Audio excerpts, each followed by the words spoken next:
నాళ్ళు దీన్ని తొడుక్కున్నాను, నేను తొడుక్కున్న పంచె వదిలేసినట్టు ఇదిగో ఇప్పుడు నేను దీన్ని కూడా వదిలిపెట్టి దీంట్లోంచి బయటికి వస్తున్నాను.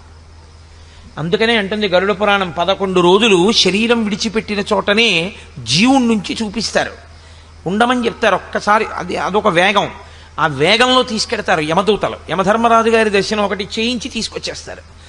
తీసుకొచ్చేటప్పుడు యాతన ఉండదు ఆ తీసుకురావడంలో. తీసుకొచ్చి వదిలిపెట్టేసి వెళ్ళిపోతారు. 11 రోజులు ఇక్కడ ఉండిపోను అని చెప్తారు. వాడు అక్కడే ఉంటాడు 11 రోజులు ఉండి చూసుకుంటూ ఉంటాడు. ఎంత చిత్రంగా చూసుకుంటాడో తెలుసా అండి. శరీరం విడిచిపెట్టిన చోట మాత్రమే అనుమతిస్తారు. అందుకే పూర్వం ఒక చోట చనిపోతే శరీరాన్ని ఇంకో చోటికి తీసుకెళ్లేవారు కాదు, అక్కడే దహించేవారు. ఎందుకంటే వాడికి ఆ విరక్తి రావాలని. తాను ఇన్నాళ్ళు నేననుకున్న శరీరం ప్రతిబింబం ఎలా కనపడుతుంటుందో అద్దంలో, అలా తాను దాని నుంచి వినుర్ముక్తమై లేచి నిలబడి ఉండగా ఇది కట్టెలలో కాలుతుండగా చూసుకుంటాడు. చూసుకుని అరే రే రే రే రే రే ఎంత వ్యామోహం పెట్టుకున్నాను రా దీని మీద, దీని అసాధ్యం కోలా ఎలా కాలిపోతోందిరా అంటాడు. అలా చూస్తాడు 11 రోజులు. బీరువా తీసి ఎప్పుడు తీనివ్వలేదుగా ఉన్నన్నాళ్ళు తందే పెత్తనం. ఇప్పుడు తాళాలు పెట్టి తీసి దిక్కుమాల నాన్న ఎంతో దాచాడు అనుకున్నాం, ఇదే దాచింది అంటారు. 11 రోజులు అయిపోయిన తర్వాత బావమరిది వచ్చి అంటాడు, బావగారు ఎన్నాళ్ళు ఇలా పులుపు లేకుండా తినడం, ఎన్నాళ్ళు ఇలా భూషయనం చేస్తారు, చాలు 11 రోజులు అయిపోయాయిగా, ఇక మీ జీవనం మీరు ప్రారంభించండి, మిగిలిన వాళ్ళందరూ వెళ్ళిపోండి అంటారు అని కొత్త బట్టలు పెట్టేస్తాడు తీసుకొచ్చి పీటల మీద. ఇంకప్పటి నుంచి వీడు బొట్టు పెట్టుకుని కొత్త బట్టలు వేసుకుని మళ్ళీ భార్యను తీసుకుని సినిమాకి వెళ్ళిపోతాడు. అప్పుడు వీడు 11వ రోజున కొత్త బట్టలు పెట్టేశాక వీళ్ళు మాట్లాడుకున్న మాటలు, వీళ్ళ భోగ జీవనం చూసి ఈ పాటి దానికి జీవితం అంతా పాడి చేసుకున్నారు. వీడి కోసం ఇంత తాపత్రయపడే బదులు శివాలయానికి వెళ్ళి ప్రదక్షిణం చేసుంటే ధన్యమైపోయి ఉండేవాడిని. వెడితే కదా ఒక్కనాడు ఆ పిల్లలకి వెంపర్లాట్లో పడున్నా, ఇదిగో ఇదిలా కాలిపోయింది, వాడు అలా మాట్లాడాడని అసహ్యం వేసి పదండి అంటాడు. సరే, ఆ తర్వాత యాతనలన్నీ ఉంటాయనుకోండి, అది వేరు విషయం. అప్పుడు దక్షిణ దిక్కు తీసుకెళ్ళి 3వ తరం వరకు కూర్చోబెడతారు. చేసేవాడు ఎవడైనా ఉంటే చూడు, నువ్వు చేసిన అలవాట్లే నీ కొడుకు ఏం చేస్తాడో చూడు, ఇంకరించి మొదలు పెడతారు చూడమని. తిన్నన్నం తింటాడు, తాగింది తాగుతాడు, చేసిన సంసారం చేస్తాడు. తండ్రి చచ్చిపోయిన 11వ రోజు చేసిన గోదానం సంవత్సరీకన్నాడు చేయడు. సంవత్సరికాలకు కూడా గోదానం ఎందుకండి, 11వ రోజు 11 రోజుల్లో చేశాం కదండి, అప్పుడు మళ్ళీ గోదానం ఎందుకండి అని అంటాడు. వాడి కోసం నువ్వు నీ జీవితం అంతా పణం పెట్టేశావు. ఏమైంది, తెప్ప కాలిపోయాక ఇప్పుడు నువ్వు చేసుకున్న కర్మ నువ్వు అనుభవించాలి. చేసిన పుణ్యమేది, దీన్ని ఉపయోగించుకున్నదేది, పాపాన్ని దహించుకున్నదేది, మళ్ళీ కొత్తగా మూటలు కట్టడం కోసం వీడికి ఏదో ఇచ్చేస్తే వీడేదో నిన్ను తరింపచేసేస్తాడనుకుని మూటలు కట్టడం కోసం అక్కర్లేని పాపకర్మలన్నీ చేశావు. ఇవి అనుభవం నీ జీవుడికే. కాబట్టి ఇప్పుడు జీవుడు ఏమవ్వాలి, దానికి తగిన శరీరాన్ని వాడే పుచ్చుకోవాలి తప్ప ఈశ్వరుడు ఏమి ఇవ్వడు. నిన్ను చేయమన్నాడు ఏమిటి పాపం, ఆయన నీతో పాపం చేయిస్తే ఆయన నీకు శరీరం ఇవ్వాలి. పాపం చేసుకున్నది నువ్వు బుద్ధినిచ్చిన తర్వాత. కాబట్టి ఆయన స్వతంత్రంగా ఇవ్వడు శరీరాన్ని. కాబట్టి శరీరమును నువ్వే పొందుతున్నావు. కాలమునందు దేహము వెళ్ళిపోతోందేమో, దేహి వెళ్ళడు, దేహి అలాగే ఉంటున్నాడు. మళ్ళీ కొన్నాళ్ళు పోయాక ఇంకో శరీరం పుచ్చుకుంటున్నాడు. పుచ్చుకున్నలాగాయతో మళ్ళీ మొదలు సంసారం. ఏది ఆ శరీరాన్ని వాడుకున్నదేది సరిగ్గా వాడడు. కపిలగీతలో భాగవతంలో అద్భుతమైన మాట చెప్తారు. తల కిందకి పెట్టి కాళ్ళు పైకి పెట్టి శరీరం అంతా తయారైపోతే ఇక అమ్మ కడుపులో పట్టకపోతే ఏమవుతుందంటే ఈ చెయ్యిలా కదపలేడు, ఈ చెయ్యిలా కదపలేడు, ఈ తల ఇలా తిప్పడానికి ఉండదు. పైగా తల కిందకుంటుంది, కాళ్ళు పైకుంటాయి. నేను అంతకన్నా వర్ణించకూడదు. దానివల్ల ఏమవుతుందంటే అమ్మ కడుపులో తల కిందకి ఉండడం వల్ల విశేషమైన దుర్గంధాన్ని ఎప్పుడూ పీలుస్తూనే ఉంటాడు. అలాగా పీలుస్తూ పడుంటాడు. ఈలోగా తను విడిచిపెట్టేసినటువంటి మలమూత్రములలోంచి సూక్ష్మజీవులు పుట్టేస్తాయి. పుట్టి సున్నితమైన చర్మాన్ని కొరుకుతూ ఉంటాయి. కటిక చీకటి, కన్ను పొడుచుకున్న ఏమీ కనపడదు. జీవుణ్ణి అందులోకి ప్రవేశపెడతారు. శరీరంలోకి ప్రవేశపెట్టిన తర్వాత అప్పుడు ఏడుస్తాడు. పరమేశ్వరుణ్ణి ఉద్దేశించి గర్భస్థమునందు ప్రార్థన చేస్తాడు. ఈశ్వరా, దేహమును పొందడం అంటే ఏమిటో నాకు ఇప్పుడు తెలిసింది. దీంతో చెయ్యాలి పుణ్యకర్మ, దీంతో చెయ్యాలి ప్రదక్షిణం, దీంతో చెయ్యాలి 4 పువ్వులు వేస్తే దీంతోనే వెయ్యాలి. ఈ తలకాయ ఉన్నందుకు పెద్దల ముందు పరమేశ్వరుడి ముందు ఇలా వంచాలి. ఇలా అనడం తప్ప ఇంకేం రాలేదు బతికున్నన్నాళ్ళు. ఓ ప్రదక్షిణం చేసింది లేదు, 2 పువ్వులు వేసింది లేదు, ఓ కొబ్బరికాయ కొట్టింది లేదు, ఈశ్వరా నువ్వే తినని ప్రేమార పెట్టింది లేదు. అలా శరీరం వచ్చినప్పుడు నా వాళ్ళు అన్న వాళ్ళ వెనక తిరిగి ఎంత పాడైపోయానో బాగా అర్థమైంది. నిన్ను చేరుకోవడానికి మార్గం ఒకటి ఉంది. ఏమిటా మార్గం? అన్నవరం వెళ్ళాలనుకుంటే ఇక్కడ కూర్చుని అన్నవరం వెళ్ళాలంటే వెళ్ళిపోను. అన్నవరం వెళ్ళే దారిలో నడవాలి. కాబట్టి ఉపాధినియ్యి, మళ్ళీ నీ సేవ చేస్తాను. ఇప్పుడు పాపపుణ్యములు పోగొట్టుకోవడానికి ఇదిగో ఇది ఉపాధి కావలసి ఉంది నాకు. కాబట్టి ఒక్కసారి ఇచ్చి నన్ను బయటికి తోసేయి. ఇందులో నేను ఉండలేకపోతున్నాను తండ్రి. నవమాసంబు ఘటిల్లె చాలు నికగా నాకీ గర్భవాసంబు నివసింపన్ పని తీర్చి కావు మిక నంది సత్కృపన్ శంకరా అని ప్రార్థన చేస్తాడు. అప్పటికుంటుంది పూర్వజన్మ స్మృతి. శఠము అన్న పేరుతో ఈశ్వరుడు ఏం చేస్తాడంటే ప్రసూతి వాయువై అమ్మ కడుపులో ఉన్న వాయువు ప్రసూతి వాయువుగా మారి చాలా ఇరుకైన ద్వారంలోంచి అతి కష్టం మీద బయటికి వస్తాడు. బయటికి వచ్చి అంత కటిక చీకట్లోంచి బయటపడినప్పుడు అంతంత పెద్ద పెద్ద శరీరాలతో తిరుగుతుంటారు ఎదురకుండా డాక్టర్లు. అందుకే 3 సంవత్సరముల లోపు జీవితాన్ని ఈశ్వరుడు జ్ఞాపకం ఉండనివ్వడం. అసలు ఉందనుకోండి అందరూ పిచ్చివాళ్ళు అయిపోతారు. అది గుర్తుండే అవకాశం ఉండదు. అందుకే అంతంత పెద్ద పెద్ద ఆకారాలతో డాక్టర్లు, అంతంత పెద్ద పెద్ద లైట్లు, కటిక చీకట్లోంచి వచ్చి చిన్ని గుడ్డు అలా కండిలా విప్పేటప్పటికి కళ్ళు పోయినంత పని అవుతుంది. ఊపిరి అందదు. బ్లాక్ స్టూల్ అంటారు. నేను చెప్పింది అబద్ధం అనుకుంటున్నారేమో. నేను ఒక గొప్ప గైనకాలజిస్ట్ రాసినటువంటి పుస్తకంలోని విషయాన్ని మీకు వివరణ చేస్తున్నాను. బ్లాక్ స్టూల్ అని అమ్మ కడుపులో ఉండగా అమ్మ తిన్న ఆహారంలో కొంత భాగం నాభిగొట్టంలోంచి లోపలికెడితే లోపల మలం నల్లగా రాతిలా ఉంటుంది, మెత్తగా గడ్డలుగా ఉంటుంది. అది ఇంత వెలుతురు చూసేటప్పటికి భయాన్ని పొందేసి ఆ మలం బయటికి వెళ్ళిపోదాం అనుకుంటుంది. కానీ ఆ పిరికితనానికి ఏమైపోతుందంటే ద్వారం మూసుకుపోయి అది గట్టికి పడిపోయి బయటికి వెళ్ళదు. ఊపిరితిత్తులు ఇలా ఆడుతున్నవి ఇలా ఆగిపోతాయి. గుండె కొట్టుకుంటున్నది ఇలా ఆగిపోతుంది. ఆగిపోతే సృష్టిలో పరమేశ్వరుడు యొక్క గొప్ప రహస్యం. ఇప్పటిదాకా ప్రపంచంలో ఏ శాస్త్రవేత్త కృత్రిమంగా తయారు చేయలేకపోయాడు. అది కుక్క కావచ్చు, పిల్లి కావచ్చు, పంది కావచ్చు, మనుష్యుడు కావచ్చు. ఆ తన బిడ్డని చూసుకుని అమ్మ నా బిడ్డడు అని అమ్మ సంతోషించి స్తన్యమును నోట్లో పెట్టగానే మొట్టమొదట ఒక పసుపు రంగు జిగురు పదార్థం ఒకటి అమ్మ స్తన్యంలోంచి విడుదలవుతుంది. అది నాలుకకి తగలగానే అంతే, మళ్ళీ ఊపిరితిత్తులు పనిచేస్తాయి, మూత్రపిండాలు, గుండె అన్నీ పనిచేసి లోపల ఉండిపోయినటువంటి ఆ నల్లటి మలం బయటికి వెళ్ళిపోతుంది. బయటికి వెళ్ళిపోయి బతుకుతాడు. బతికి ఊపిరి పోసుకుంటాడు. ఈశ్వరుడు అలా శరీరాన్ని పుణ్యకర్మ చేసుకోవడానికి ఇచ్చి ఉరే ఉద్ధరణ పొంది నాలో కలిసిపో, ఎన్నాళ్ళు తిరుగుతావు ఇలా. అందుకే మీకు ఏ దేవాలయంలోకైనా సరే గర్భాలయ ప్రవేశ ద్వారమే నిష్క్రమణ ద్వారం తప్ప గర్భాలయంలోకి వెళ్ళి వెనక నుంచి వెళ్ళిపోవడానికి తలుపు ఉండదు. ఎందుకో తెలుసా అండి? మీ ప్రయాణం అంతా దేనికి అంటే ఆ గర్భాలయంలోకి చేరిపోవడానికి అంతే. గర్భాలయం దాటి వెళ్ళడానికి ఇంకేం లేదు మనుష్య జీవితంలో. అందుకే గర్భాలయం వెనకాల తలుపెట్టి అందులోంచి బయటికి వెళ్ళండి అని ఇంకొంచరు. ఆలయానికి ఆగమం అలాగే ఉంటుంది. ఎందుకంటే మనుష్య జన్మ యొక్క చిట్ట చివరి లక్ష్యం అంతే.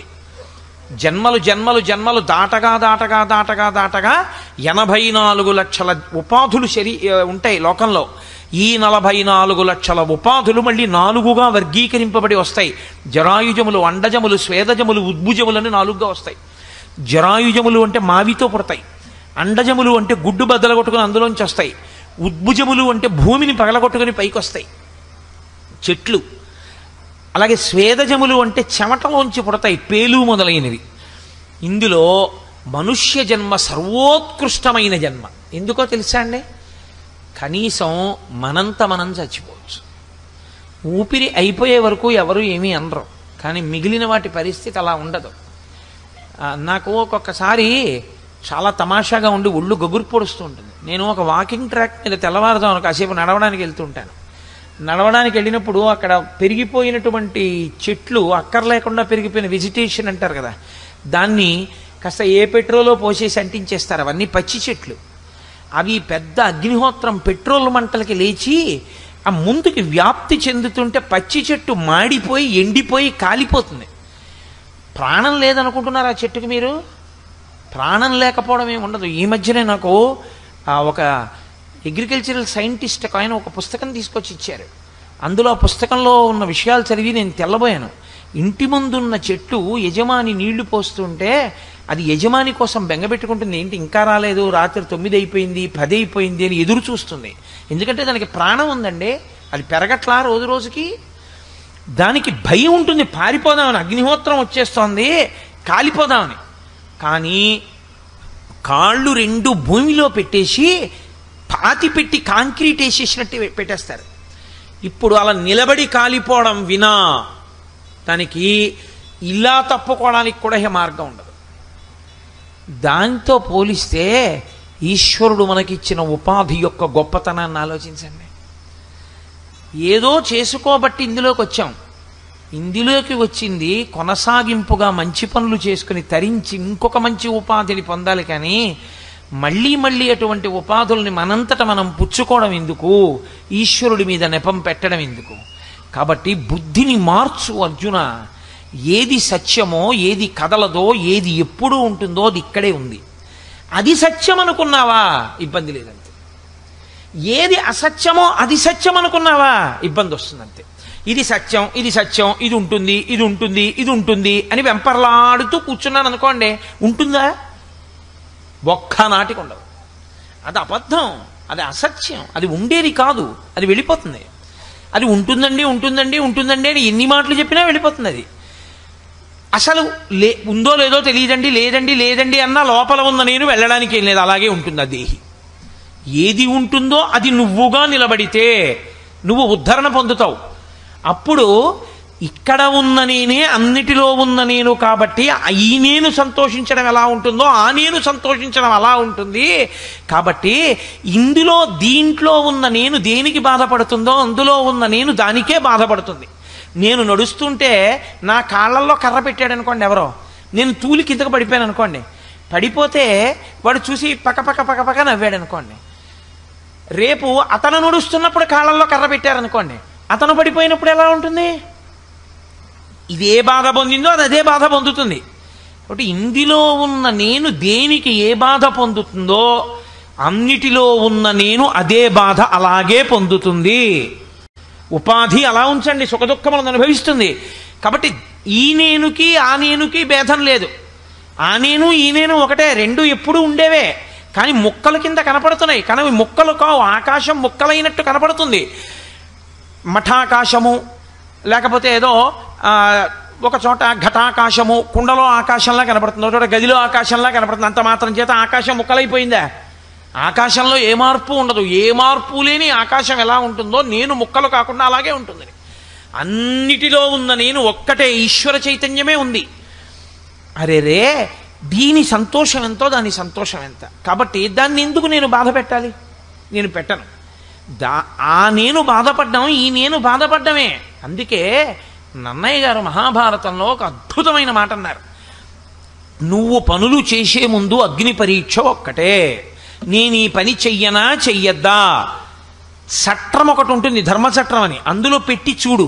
సరిపోతే చేసేయి, సరిపోకపోతే వదిలి. ఈ పని నాకు ఇతరులు చేస్తే నేను బాధపడతానా? బాధపడతాను, చేయకు. ఈ పని ఇతరులు నాకు చేస్తే సంతోషిస్తానా? సంతోషిస్తాను, చేసేయి. అంతే.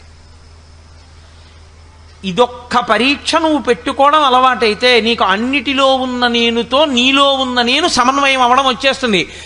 అలా కాకపోతే ఏమవుతుందంటే నీలో ఉంటే నేను, వాడిలో ఉంటే నువ్వు అవుతుంది. ఈ నేను నువ్వు మధ్యలో అవిద్య అజ్ఞానము అగాధం అంతా వచ్చి దిగిపోతుంది. జన్మ పరంపర నశించిపోతుంది. అన్నిటిలో ఉన్న నేనుతో నీలో ఉన్న నేను కలిస్తే తత్తత్వమ్మ అసి, అది నీవై ఉన్నావు. ఒకటే, ఆ ఈశ్వరుడే నువ్వై ఉన్నావు. అది తెలియనంతసేపు అజ్ఞానమే. కాబట్టి ఇది నువ్వు తెలుసుకుంటే దేహమును పొందుతున్నవాడివి నువ్వే, నీ కర్మల చేత ఈశ్వరుడు కాదు. దేహి ఎప్పుడూ ఉన్నాడు. ఇది తెలుసుకోవయా. జాతస్య హి ధ్రువో మృత్యు ధ్రువం జన్మమృతస్య చ. ఎప్పుడూ కూడా పుట్టినవాడు వెళ్ళిపోతాడు. శరీరము పుట్టినది అంటేనే వెళ్ళిపోతుంది అని గుర్తు. జాతస్య హి ధ్రువో మృత్యువు ధ్రువం జన్మమృతస్య చ. ఇది ఏ కారణం చేత ఎవ్వరూ మార్చగలిగినటువంటి స్థితి కాదు. దీన్ని మార్చడం అనేటటువంటిది ఎవరి తరమైనటువంటి విషయం కాదు అర్జున. అందుకని నువ్వు ఒక్క విషయాన్ని బాగా జ్ఞాపకం పెట్టుకో. ఈ శరీరమును పొందుతున్నవాడివి నువ్వే తప్ప అన్యులు నీకు శరీరమును ఇస్తున్న వాళ్ళు కారు. కాబట్టి ఇప్పుడు ఎవరైనా ఏది జ్ఞాపకం పెట్టుకోవలసి ఉంటుంది? తాను చెయ్యవలసిన కర్మ గురించి తాను ఆలోచించవలసి ఉంటుంది. కర్మ చెయ్యడము అంటే ఏదో చెయ్యడం కాదు. మీరు ఒకటి బాగా జ్ఞాపకం పెట్టుకోవాల్సి ఉంటుంది. అన్నం తినడము అంటే ఎక్కడ పడితే అక్కడ తినడమా? ఇల్లంతా నాదేనండి. మా ఇంట్లో మరుగుదొడ్డి కూడా నే కట్టుకున్నదే. మా ఇంట్లో స్నానాల గది నే కట్టుకున్నదే. మా ఇంట్లో అటక నేను కట్టుకున్నదే. మా ఇంట్లో వంటగది నే కట్టుకున్నదే. మా ఇంట్లో భోజనాల గది, మా ఇంట్లో పడక గది నే కట్టుకున్నవే. మా ఇంట్లో నేను మలమూత్రములు విసర్జించడానికి ఏర్పాటు చేసుకున్న గట్టు కూడా నేను కట్టుకున్నదే. నేను కట్టుకున్న ఇల్లే కదా అని అన్నం పట్టుకెళ్ళి మరుగుదొడ్లో కూర్చొని తింటావా? తినవుగా. అన్నం ఎక్కడ తినాలో అక్కడ తింటున్నావు. అన్నం అక్కడ తింటున్నానని అక్కడ పడుకుంటున్నావా? పడుకోవడం వేరే చోట పడుకుంటున్నావు. అక్కడ పడుకుంటున్నాను కదా అని పడుకున్న చోట మలమూత్రాలు విసర్జిస్తున్నావా? నాలో మలమూత్రాలే కదండి అని వేరొక చోటికి వెళ్ళి విసర్జిస్తున్నావు. ఏమి నీ ఇల్లు నువ్వు కట్టుకున్నదే అయినా నువ్వు ఎక్కడ ఏది చెయ్యాలో అది చేస్తున్నప్పుడు కర్మ చేసేటప్పుడు కూడా ఎలా చెయ్యాలో అలా చెయ్యవలసి ఉంటుంది తప్ప నీ ఇష్టం వచ్చినట్టు చెయ్యకూడదన్న సిద్ధాంతాన్ని నువ్వెందుకు అంగీకరించలేకపోతున్నావు? అది కేవలము అజ్ఞానజనితము. నేను మరుగుదొడ్లో తింటానండి అన్నాడు అనుకోండి. నా ఇల్లు నా ఇష్టం, నేను కట్టుకున్నాను మరుగుదొడ్డి, నేను మరుగుదొడ్లో కూర్చుని తింటాను. ఏమిటి తింటే వెళ్ళేది నాలోకే, నాలోంచి బయటకు వచ్చేది ఇక్కడే, ఏమిటి తేడా అన్నాడు అనుకోండి. మీరు కాదంటారా? నేను కాదంటానా? కాకపోతే ఆయనతో కలిసి భోజనం మాత్రం ఎప్పుడూ చేయలేరు కదా. మీరు ఆయనతో కలిసి భోజనం చేయగలరా? ఒక్కనాటికి చేయలేరు. సరికదా. ఆయన భోజనం చేస్తుంటే మీరు వెళ్ళి కూర్చుని మాట్లాడడం కుదురుతుందా? కుదరదు. కాబట్టి కర్మ చెయ్యడం అన్న మాటలో మీరు ఒకటి గుర్తుపెట్టుకోవాలి. ఇదే యోగ కర్మసు కౌశలం. గీత అంత అందంగా వెళ్ళింది, అంత అద్భుతంగా ఆయన పరిష్కార దిశగా అలా తీసుకెళ్ళాడు. మనస్సుని నియంత్రించడం అభ్యాసం వరకు కూడా అలా వెళ్ళింది గీత. కాబట్టి నువ్వు కేవలం ఏదో చేసేస్తాను కాదు అర్జున. కాబట్టి ఏదో చేయమన్నారు కాబట్టి యుద్ధభూమికి వచ్చి అయ్యయ్యో వీళ్ళందరినీ చంపడం ఏంటండి, మా గురువు గారు ఉన్నారు, మా తండ్రి గారు ఉన్నారు, తాతగారు ఉన్నారు, వీళ్ళందరినీ నేను చంపనండి అని వెనక్కి వెళ్ళిపోతే పుణ్యం వస్తుంది అనుకుంటున్నావేమో. క్షత్రియుడన్నవాడు ధర్మరక్షణ కొరకు యుద్ధభూమిలో నిలబడి యుద్ధం చేసి అవసరమైతే యుద్ధభూమిలో శరీరత్యాగం చేసేయాలంతే.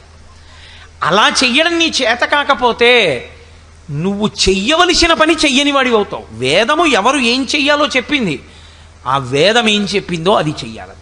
అది మర్యాద. ఇప్పుడు అలా చేశావు పండుతావు, అలా చెయ్యలేదు పండవంతే. పండకపోతే ఇబ్బంది వస్తుంది లోకంలో. కాబట్టి తస్మాత్ అపరిహార్యేర్థే. ఇది ఈ జనన మరణ చక్రం అన్నది ఉంది చూసావా, ఇది తప్పించగలిగినది కాదు. దీన్ని ఎవ్వరూ తప్పించలేరు. ఇంకా దాని గురించి ఎందుకు ఏడుస్తావు? నత్వం శోచితుమర్హసి.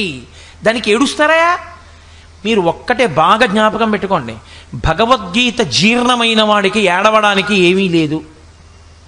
ఆయనకి ఏడవడానికి కారణం ఉండదు. భగవద్గీత బాగా జీర్ణమైపోయింది అనుకోండి, ఆయన దేనికి ఏడవాలి? పోతన గారు భాగవతం చేస్తూ ఉన్నారు. మచ్చిక వీరికెల్ల బహుమాత్రము చోద్యము దేహి పుత్రుతున్ చచ్చుతునుండ చూచెదరు తా చావకమాన వారి భంగి ఈ చచ్చిన వానికి ఇచ్చెదరు. ఇదెక్కడి చోద్యము, ఎచ్చట నుండి వచ్చనచ్చటికి పోవుట నైజము ప్రణికోటికి అన్నారు. ఏది పుట్టిందో అది పోతుంది, ఏది పుట్టలేదో అది చావదు. దేహి పుట్టలేదు, చావడం. శరీరం పుట్టింది, చచ్చిపోతుంది. జాతస్య హి ధ్రువో మృత్యు ధ్రువం జన్మమృతస్య చ. ఏది చచ్చిపోయిందో అది మళ్ళీ పుడుతుంది. శరీరం చచ్చిపోయింది కాబట్టి మళ్ళీ ఇంకో శరీరంగా పుట్టుకొస్తుంది, ఇంకో చిన్న శరీరంగా పుట్టుకొచ్చి మళ్ళీ పెరుగుతుంది. పెరుగుతోందంటేనే, మార్పు చెందుతోందంటేనే మళ్ళీ మృత్యు వైపు వెళ్ళిపోతుందని గుర్తు. కాబట్టి ధ్రువం జన్మమృతస్య చ. తస్మాద్ అపరిహార్యేర్థే. ఇది ఎవ్వరూ తప్పించగలిగినటువంటిది కాదు. దీన్ని మార్చడం ఎవరి తరం కాదు. ఇంకా దేనికి ఏడుస్తావు? నత్వం శోచితుమర్హసి. దీన్ని నేను మార్చలేను, దానికి తగినట్టు జాగ్రత్త తీసుకోవడం వినా మార్గం లేదు లోకంలో. ప్రవహిస్తున్నటువంటి గొప్ప ప్రవాహం. కాశీలో గంగలా హరిద్వార్లో గంగ ఉండదు. హరిద్వార్లో గంగలో స్నానం చేయాలంటే ఇనప గొలుసులు పట్టుకుని దిగాలి కిందకి. అలా పట్టుకోకుండా గంగే కదండి కాశీలో దిగాను, మీరు అన్నీ అలాగే చెప్తారని దిగితే ఈడ్చి అవతల పారేస్తుంది. ఇక నువ్వు ఉండవు. ఇంట్లో ఏదో కుర్చీలోంచి కిందకి దూకినట్టు పర్వతం మించి దూకుతానంటే కుదరదు. ఏది ఎలా ఉండాలో అలాగే ఉండాలి, దాన్ని మార్చడం కుదరదు.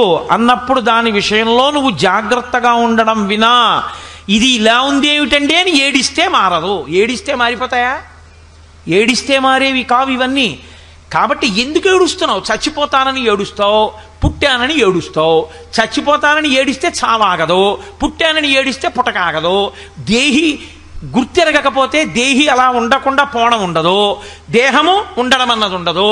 మరి ఇంక దేనికి ఏడుస్తున్నావు? నీ ఇంట్లో అగ్నిహోత్రం వేడిగానే ఉంటుంది. అయ్యో మా అబ్బాయి అండి పాపం అమాయకుడు అండి, వాడికి ఏమీ తెలియదు, పిచ్చివాడు, 2 ఏళ్ల పిల్లాడు, నన్ను కాలిస్తే అర్థం ఉంది, నాకు అన్నీ తెలుసు అగ్నిహోత్రం వేడిగా ఉంటుందని. వాడికి ఏం తెలుసండి? పాలగిన్నె అక్కడ పెట్టి మా ఆవిడ అలా వెళ్ళింది, పాపం 2 ఏళ్ల పిల్లాడు పాలు తాగేద్దాం అనుకుని గబగబా వెళ్ళి ఆ పాలగిన్నె ముట్టుకుని ఇలా తాగేయచ్చు అనుకుని ఒళ్ళో పెట్టేసుకున్నాడు. ఆ వేడి తగిలి ఇలా అన్నాడు, ఆ ఒళ్ళో పాలన్నీ ఉలికిపోయి పసి చర్మం తొడలు ఒళ్ళంతా కాలిపోయింది. దిక్కుమాలిన అగ్నిహోత్రం పసిపిల్లాడు తెలియని వాడిని కాల్చేస్తుందా అని నువ్వు ఏడిస్తే, అగ్నిహోత్రం దగ్గరికి వెళ్ళి నువ్వు కర్రట్టుకుని అగ్నిహోత్రాన్ని కొట్టే ప్రయత్నం చేస్తే ఆ కర్ర కూడా కాలిపోతుంది తప్ప నువ్వు ఏడవకూడదప్పుడు. అగ్నిహోత్రం దగ్గరికి నీ పిల్లవాడు వెళ్లకుండా చూసుకోవాలి. ఇది ఈశ్వరుడు పెట్టిన చక్రం, ఈ జనన మరణ చక్రం. దేని కొరకు అంటే ఆయన నియంతయై శాసకుడై బాధ పెట్టడానికి పెట్టలేదు. మళ్ళీ మళ్ళీ అవకాశం ఇస్తే బాగుపడతాడేమో అని పెట్టాడు. మార్చిలో ఫెయిల్ అయిన వాడికి కనీసం మళ్ళీ వెంటనే ఇమీడియట్ సప్లిమెంటరీ అని పెడితే పాస్ అయ్యి మళ్ళీ అకాడమిక్ ఇయర్ వేస్ట్ అవ్వకుండా ఇంటర్మీడియట్ చదువుకుంటాడని పెట్టినట్టు ఈ శరీరం వదిలిపెడితే ఇంకో శరీరం ఇచ్చాడు, పాపం పుణ్యం దాంతో తీసేసుకోరా అని. అసలు ఎన్ని జన్మలెత్తినా నీకు ఇది తెలియకుండా ఇంక శరీరం పుచ్చుకోవడం శరీరంతో ఉండిపోవడం ఇదే సంతోషమైతే ఎలా కుదురుతుంది అర్జున? కాబట్టి తస్మాత్ అపరిహార్యేర్థే, తప్పించలేని చక్రం అది, జనన మరణ చక్రం. దాని విషయంలో నువ్వు చెయ్యవలసింది ఒక్కటే, నత్వం శోచితుమర్హసి, ఏడవకూడదు. నేను చచ్చిపోతానని ఏడవకో. ఇక నేను చావడం అంటూ ఉండేది శరీరానికి కాబట్టి చచ్చిపోయే శరీరంలోకి నేను వెళ్లకుండా ఎలా ఉండాలని ఏడు. అది ఆలోచించవలసిన విషయం. చావకుండా ఉండడానికి నువ్వు చచ్చిపోయేవాడివి కానే కావు, నువ్వు ఆత్మవి, నువ్వు లోపల ఉన్న దేహివి. నువ్వు దేహివన్న సత్యాన్ని నువ్వు తెలుసుకో చాలు. నువ్వు ఆ సత్యాన్ని తెలుసుకున్న ఉత్తర క్షణంలో భయం పోతుంది, అయోమయం పోతుంది. ఇదే నేను మీకు ఒక్క మాట చెప్పి పూర్తి చేస్తాను. రజ్జు సర్పభ్రాంతి అంటారు, అద్వైతంలో చాలా ఎక్కువగా ఉపయోగిస్తారు దీన్ని. చీకట్లో వెళ్ళిపోతున్నాడు, ఎదురుగుండా ఏదో కదులుతోంది, అడ్డంగా పడుకుని ఆగిపోయాడు. అమ్మ బాబోయ్ ఎంత పెద్ద పామో, నల్లత్రాచు ఇక్కడ తిరుగుతోందన్నారు, ఇదిగో పడుకుంది ఇక్కడ అన్నాడు. కాదేమో త్రాడేమో ఇది అనుకున్నాడు, తల పైకెత్తినట్టు అనిపించింది. అమ్మ బాబోయ్ పామే. ఇంకొక 2 అడుగులు వెనక్కేసి చూస్తున్నాడు అలా ఎటు కదులుతుందని. అది అక్కడే ఇలా తిరుగుతోంది, బుస్ బుస్ అన్న శబ్దం వస్తోంది. పామే హడిలిపోయేలా నిలబడిపోయాడు. గభాలన గోడ దగ్గరికి వచ్చి దొరగారు అన్నారు, ఏం కోటేశ్వరారు అలా నిలబడిపోయారే, వెళ్తారుగా ఇలా గుడికి వెళ్ళటంలేదే అన్నారు. దొరగారు పాము దొరగారు అన్నారు. పామా? ఇక్కడ పాము ఎక్కడుంది కోటేశ్వరారు, ఇక్కడ పాములేం లేవే అన్నారు. లేదు దొరగారు, నల్లత్రాచు పడుకున్నది, మీరు కూడా లోపలికి వెళ్ళిపోండి. ఇప్పుడు మీరు బాగా జ్ఞాపకం పెట్టుకోవాల్సి ఉంటుంది, నేను అది పామా త్రాడా తెలియాలి. భయంతో ఉన్నాను, ఉద్వేగంతో ఉన్నాను, ఒళ్ళు చెమట పట్టేస్తోంది, బుసలు వినపడుతున్నాయి, పడగ కనపడుతోంది, నల్లటి పాము పడుకునుంది. ఈ స్థితిలో దొరగారు పట్టుకొచ్చి నా చేతిలో కోటేశ్వరారు ఈ యాపిల్ పండు పట్టుకోండి అన్నారు అనుకోండి, నాకేమైనా భయం తీరుతుందా?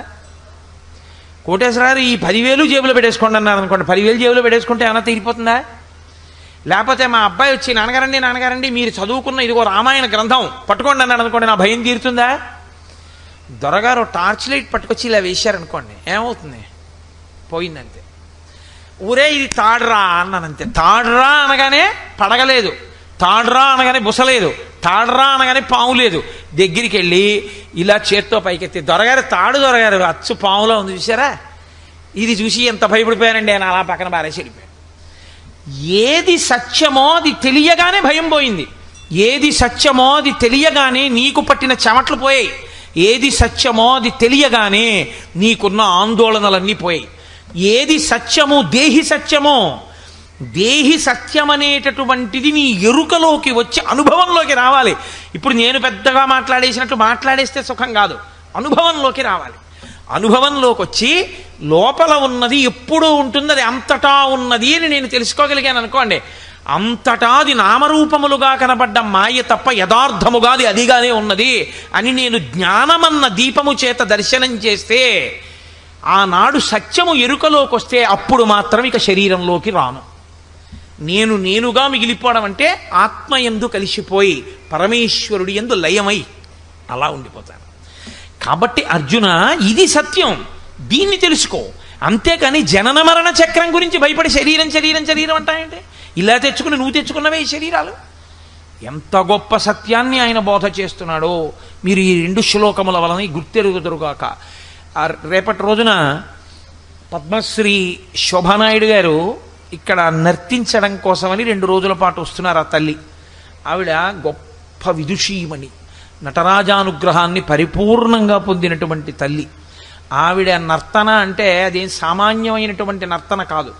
ఆవిడ నటరాజస్వామి వారి యొక్క పరిపూర్ణమైన కృపాకటాక్షములను పొందిన వ్యక్తి. నేను ఎందుచేతనంటున్నానంటే ఈ మాట, నేను ఆవిడ నటించినటువంటివి, ఆవిడ చేసిన నాట్యాలు కొన్ని చూశాను. కొన్ని చూడటమేమి యథార్థంగా చెప్పాలంటే, శోభానాయుడు గారి డ్యాన్స్ రాజమండ్రి ఆనం కళా కేంద్రంలో జరుగుతోంది అంటే, నేను పెద్దాపురంలో కాపురం ఉన్న రోజుల్లో ప్రత్యేకంగా దానికోసం బస్సులో వెళ్ళి అది చూసి రాత్రి ఎప్పుడో కారు వేసుకుని ఇంటికి వచ్చేవాడిని. ఆవిడ నాట్యం అంటే నాకు అంత ఇష్టం. ఎందుకో తెలుసా అండి, అదంత శాస్త్రీయంగా ఉంటుంది. ఆవిడ స్వామి నేనుండ వైకుంఠమందు అని ప్రియా కార్తికేయన్ అని ఆవిడ వెంకటేశ్వర స్వామి వారు వేసేవారు శ్రీనివాస కళ్యాణంలో. ఆవిడ నర్తన అంటే, ఈ రోజుల్లో నాట్యం చేసే వాళ్ళకి అసలు పెదవులు కదలవు. పాడుతున్న పాటకు అనుగుణంగా పెదవి కదపరు, భావ ప్రకటన ఉండదు. లాస్యం ఉండాలంటే భావ ప్రకటన ఉండాలి. భావ ప్రకటనము చెయ్యగలగడం ఎవరికి వస్తుందో తెలుసా అండి? ఆ పక్కన పాడుతున్నటువంటి పాట యొక్క అర్థము బాగా తెలిసి ఉండి, ఎవరి గురించి పాడుతున్నారో దాని వెనక ముందు విషయాలు ఏమిటో, అందులో ప్రతిపాదింపబడిన రసం ఏమిటో బాగా తెలిసున్నవారైతే తప్ప అసలు అలా నర్తించలేరు. ఆవిడ ఈ వయసులో కూడా నిజంగా ఆవిడ అలా నర్తించగలుగుతున్నారంటే ఆవిడ కారణజన్మురాలు, మహాతల్లి. అటువంటి కారణజన్మురాలు రేపటి రోజున ఇక్కడ నాట్యం చేయడానికి వస్తున్నారు. రేపు ఎల్లుండి కూడా. నిజంగా ఆవిడ నాట్యం చెయ్యడము అంటే బాంబేలో షణ్ముఖ హాల్లో చేయాలి, కాకినాడలో అయితే బహుశా సూర్యకళామందిర్ లాంటి వెన్యూస్లో చెయ్యాలంతే ఆవిడ. తప్పించి నాకు తెలుసున్నంత వరకు ఆవిడ ఇలా ఒక పల్లెటూరులో పక్కన పొలాలు, ఇన్ని లైట్లు, ఇలా ఓపెన్ ఎయిర్ ప్రాంగణాల్లోనూ ఆవిడ డ్యాన్స్ చేస్తారని నేను అనుకోవట్లేదు. అటువంటి తల్లి కూడా కొవ్వాడ లాంటి ఒక గ్రామానికి వచ్చి నాట్యం చెయ్యడానికి అంగీకరించి 2 రోజులు ఉంటున్నారంటే ఆ ఘనతంతా సుబ్బారావు గారిది.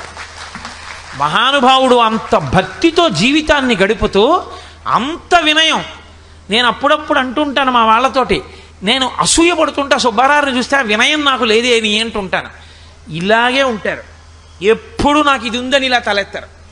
ఆయన వినయానికి కదిలి వస్తున్నారు ఆవిడ అనుకుంటున్నాను నేను. రేపటి రోజున నృత్య కార్యక్రమం ఉంది, 7 గంటలకు ఉంటుంది ఆ సుబ్బారావు. రేపు 7 గంటలకి ప్రారంభం అవుతుంది. కానీ కొంచెం ముందుగానే మనం ఖాళీ చేయవలసి ఉంటుంది. ఆవిడ డ్యాన్స్ చేయడం అంటే ఇలా స్టేజ్ మీద చేయరు, దానికి ప్రత్యేకం సెట్స్ కూడా వేసుకుంటారు. అందున మీరు చూసి తీరాలి. నేను ఒక్కసారి చూసి తెల్లబోయిన సాయిబాబా గారి యొక్క బ్రాహ్మీ స్థితిని నర్తించారు ఆవిడ. ఇక్కడే ఈ స్టేజ్ మీదే చూశాను. ఇప్పుడు ఉందా అండి ఆ డ్యాన్స్? ఆవిడ అది ఆ బ్రాహ్మీ స్థితి నోటితో చెప్పేది కాదు, అసలు అద్భుతం. అది పిల్లలతో గోళీలు ఆడుకుంటారు. ఆ బ్రాహ్మీ స్థితిలో ఉన్నవాళ్ళు పిల్లల్లో పిల్లాడైపోతారు. అసలు నోటితో చెప్పడం కుదరదని. యొగరతో వా భోగరతో వా సంగరతో వా సంగవిహీన యస్య బ్రహ్మణి రమతే చిత్తం నందతి నందతి నందచ్చైవ. సాయిబాబా గారు పిల్లలతో గోళీలాడడం దగ్గర నుంచి ఆవిడ అభినయిస్తారు ఆ బ్రాహ్మీమయమూర్తిగా. అసలు ఈవిడికి ఏమిట్రా, ఎక్కడి నుంచి వచ్చింది ఈ శక్తి అనిపిస్తుంది. అటువంటి నటరాజ ఉపాసకురాలు 2 రోజుల పాటు నాట్యం చేయడానికి ఇక్కడికి వస్తున్నారు. ఆ కారణం రీత్యా నేను ఇలా ఒళ్ళు మరిచి 1/2 గంట 20 నిమిషాలు ఎక్కువ తీసుకుంటే బాగుండదు. ఇంకొక కార్యక్రమానికి ప్రతిబంధకం కాకూడదని నేను గంట ఉపన్యాసం చెప్పి ఆపేస్తున్నాను, చెప్పలేక కాదు 2 గంటలు. కాబట్టి రేపటి రోజు మాత్రం 5:45కే ఉపన్యాసం ప్రారంభం చేస్తాను. 5:45కి మొదలుపెట్టి 6:30 మధ్యలో ఆఫ్ చేసేస్తాను. అసలు నేను అది కూడా ఎందుకురా నువ్వు చెప్పడం, రేపు ఓ రోజు మానేస్తే నీకేమైనా సంకటమా అని మీరు అనుకోకండి. నేను మానేస్తాననే అన్నాను. రేపు ఎల్లుండి నేను చెప్పనండి, ఆవిడ నాట్యం చూద్దామని చెప్పాను. సుబ్బారావు గారు అన్నారు, అలా కాదులేవయా, పేపర్లో వేశాం కదా, ప్రవచనం అనేటటువంటిది ఒక గొప్ప కార్యం జరిగేటప్పుడు ఈశ్వర సేవ యందు బోధ అన్నది చాలా చాలా ప్రధానం. అందులో సాయిబాబా గారి జీవితం అంతా నిజానికి ఆ అందించిన ప్రక్రియ. అటువంటి చోట ప్రవచనం ఆగిపోకూడదు, అందుకని నీకు ముందు ఇంకో బల్ల వేస్తాను, రేపు దాని మీద కూర్చుని చెప్పు 2 రోజులు అన్నారు. అందుకని రేపు ఎల్లుండి ఆ ముందు కూర్చుని మీ అందరికీ కొంచెం భరించవలసి ఉంటుంది నన్ను మీరు.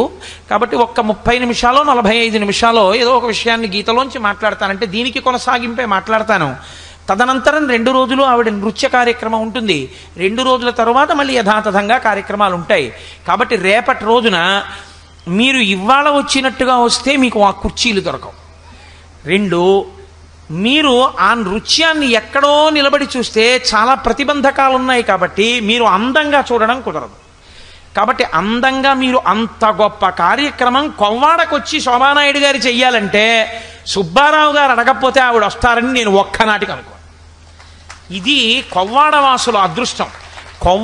కొవ్వాడ పరిసర ప్రాంతాల వాళ్ళు దీన్ని వినియోగించుకోకపోతే ఇంకా అంతకన్నా అమాయకత్వం, ఇంకా అంతకన్నా దురదృష్టం ఇంకోటి లేదు. కాబట్టి రేపు సాయంకాలం తాళాలు పెట్టేసి ఇళ్ళకి అందరూ కుటుంబాలతో వచ్చేయండి, చూద్దురు కానీ నిశ్శబ్దంగా మాత్రం కూర్చోండి. ఆవిడ్ని ఆయన అంత అభిమానంగా అంత గౌరవంగా తీసుకొచ్చినందుకు ఆవిడ మర్యాద నిలబడాలి. మనం నిశ్శబ్దంగా ఉంటే చాలు. కాబట్టి రేపు సాయంకాలం 5:15 నుంచే మీరు స్థానాలు ఆక్రమించకపోతే మీకు కూర్చుని చూడడానికి అవకాశం చిక్కదు. కానీ కార్యకర్తలు కొన్ని స్థానాలు ఆప్ చేసి ఇందులో కూర్చోకండి అన్నవి మాత్రం ఆక్రమించేయకండి.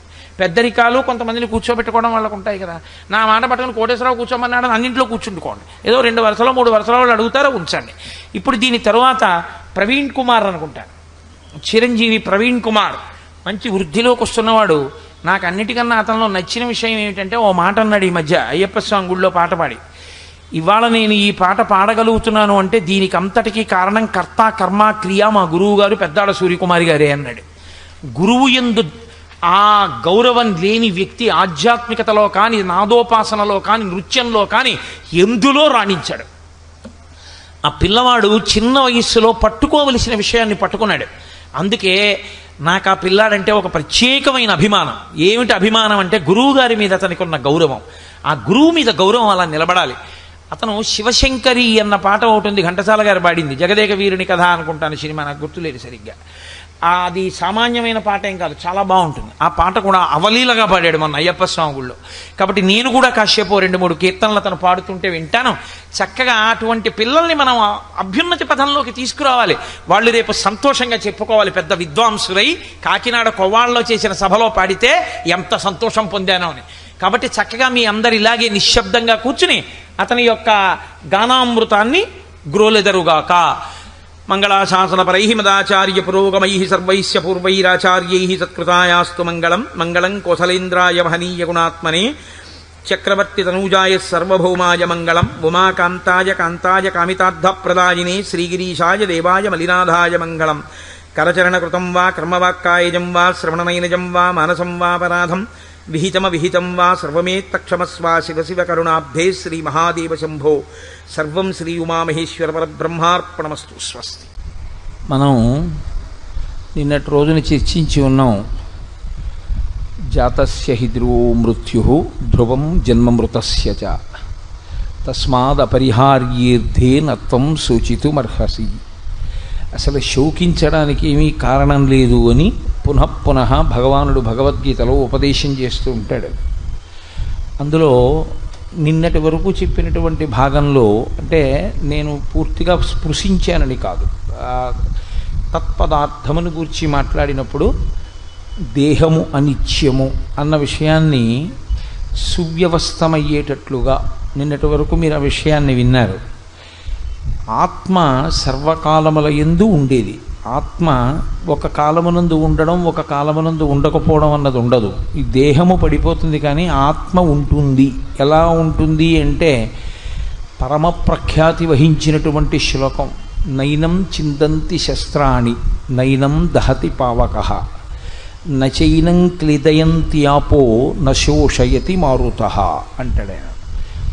ఆత్మ ఎంత గొప్పగా ఉంటుంది అంటే, ఎంతగా అది చెనకబడదు అంటే, నైనం చిందంతి శస్త్రాణి, అది శస్త్రముల చేత నరకబడేది కాదు.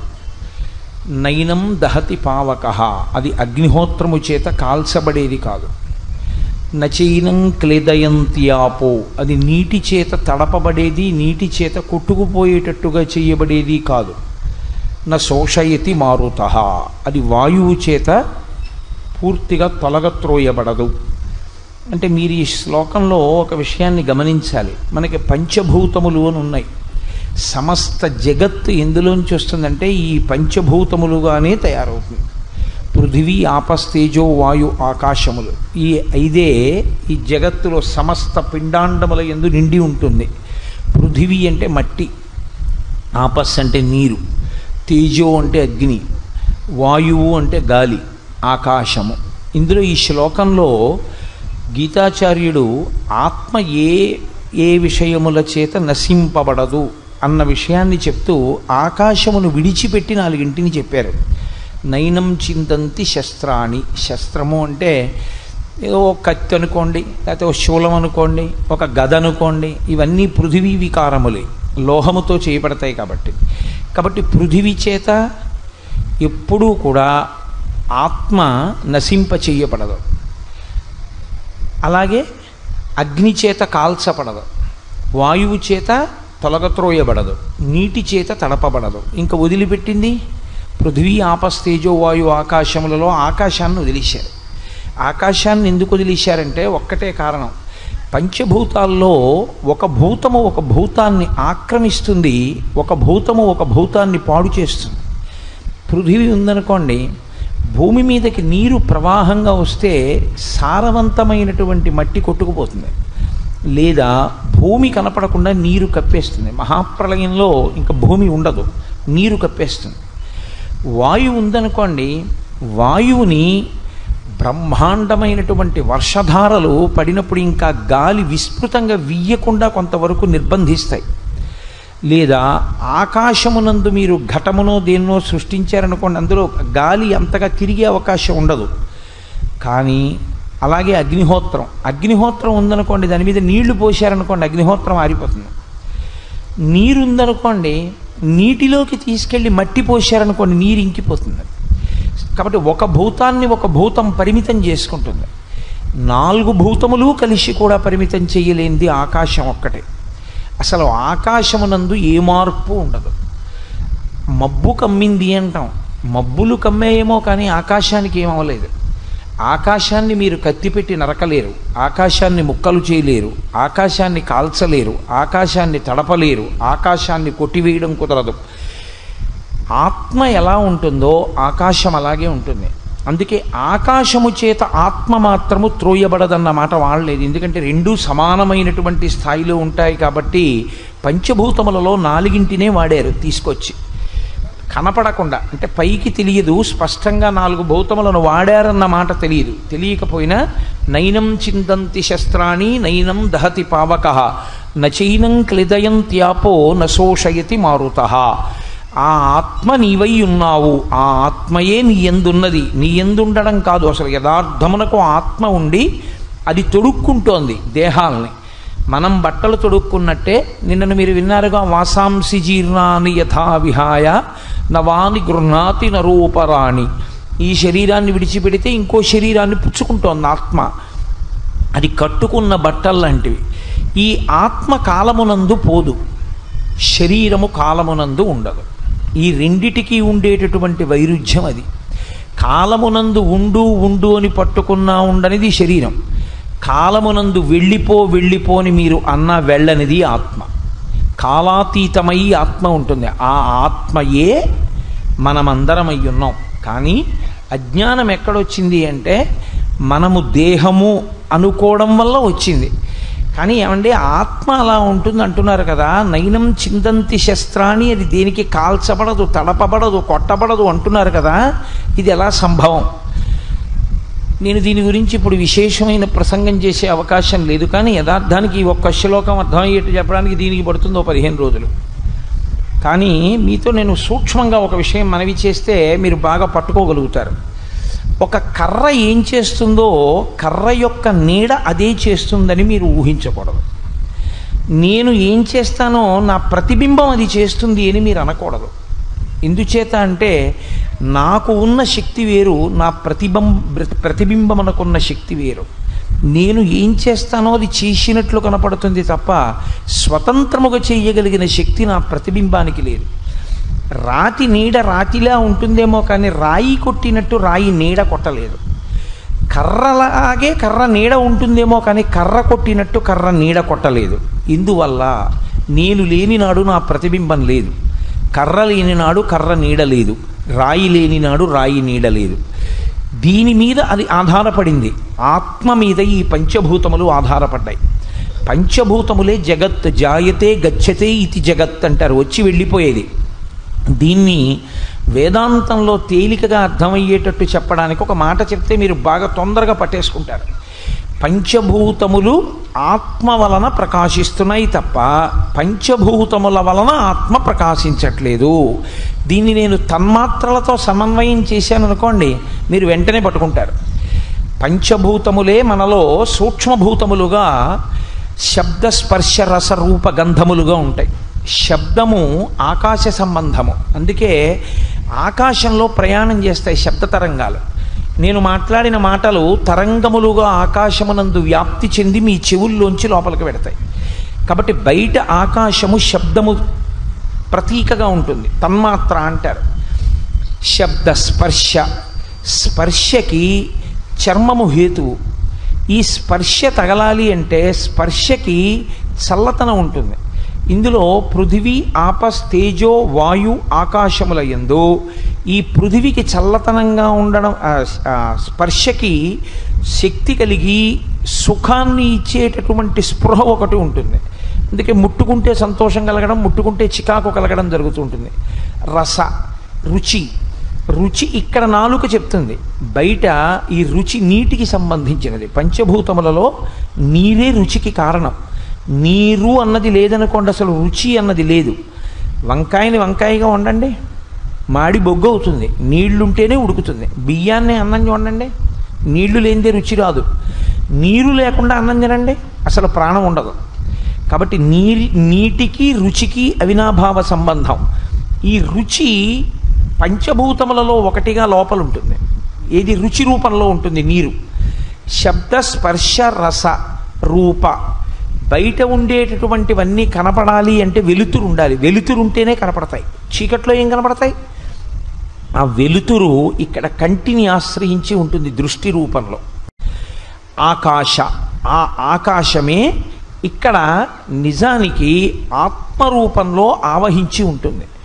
ఈ ఆకాశమే యథార్థమునకు ముక్కలు కాకుండా ఉంటుంది. ఇందులో మీరు చూడండి, ఈ శబ్ద స్పర్శ రస రూప గంధములనేటటువంటి ఐదింటిని వేటిని మనం అనుభవిస్తున్నామో, ఈ అనుభవింపబడేటటువంటి ఐదు కూడా నాలో ఉన్నటువంటి ఆత్మ వలన తెలియబడుతున్నాయి తప్ప ఆత్మ లేకపోతే అది తెలియబడేది కాదు. మీరు కొంచెం జాగ్రత్తగా విచారణ చేసుకుంటే మీకు అందిపోతుంది. నీరుంది, ఆత్మ లేదు. దానికి రుచి ఉంది అని గ్రహించేది ఏదైనా ఉంటుందా? ఆత్మ ఉంది కాబట్టి నీరు ప్రకాశిస్తోంది. అలాగే ఆత్మ ఉంది కాబట్టి పృథివీ ప్రకాశిస్తోంది. ఆత్మ ఉంది కాబట్టి వాయువు ప్రకాశిస్తోంది. ఆత్మ ఉంది కాబట్టి నీరు ప్రకాశిస్తోంది. ఆత్మ లేనినాడు ఇవన్నీ అసత్. ఆత్మ ఉన్ననాడు ఆత్మ చేత ఇవి ప్రకాశిస్తుంటాయి. ఇదే విశ్వందర్పణ దృశ్యమానదగరీ తుల్యం నిజాంతర్గతం అంటారు దక్షిణామూర్తి స్తోత్రంలో శంకర భగవత్పాదులు. కాబట్టి యథార్థమునకు ఇవన్నీ ఆత్మ వలన ప్రకాశిస్తున్నాయి. ఆత్మ వలన ప్రకాశించేవి ఆత్మని ఎలా పాడు చేస్తాయి? దాని మీద ఆధారపడి ప్రకాశిస్తున్నాయి. అది లేనినాడు వాటికి ప్రకాశం లేదు. లేనప్పుడు ఇవి ఎలా ఆత్మని పాడు చేయగలిగినవి ఉంటాయి? అవి పాడు చెయ్యలేవు. కానీ ఆత్మ లేకపోవడం అన్నది ఉండదు, ఎప్పుడూ ఉంటుంది ఆత్మ. ఆ ఆత్మ చేత ప్రకాశింపబడుతూ ఈ అసద్వస్తువులన్నీ సద్వస్తువుల్లా కనపడుతుంటాయి.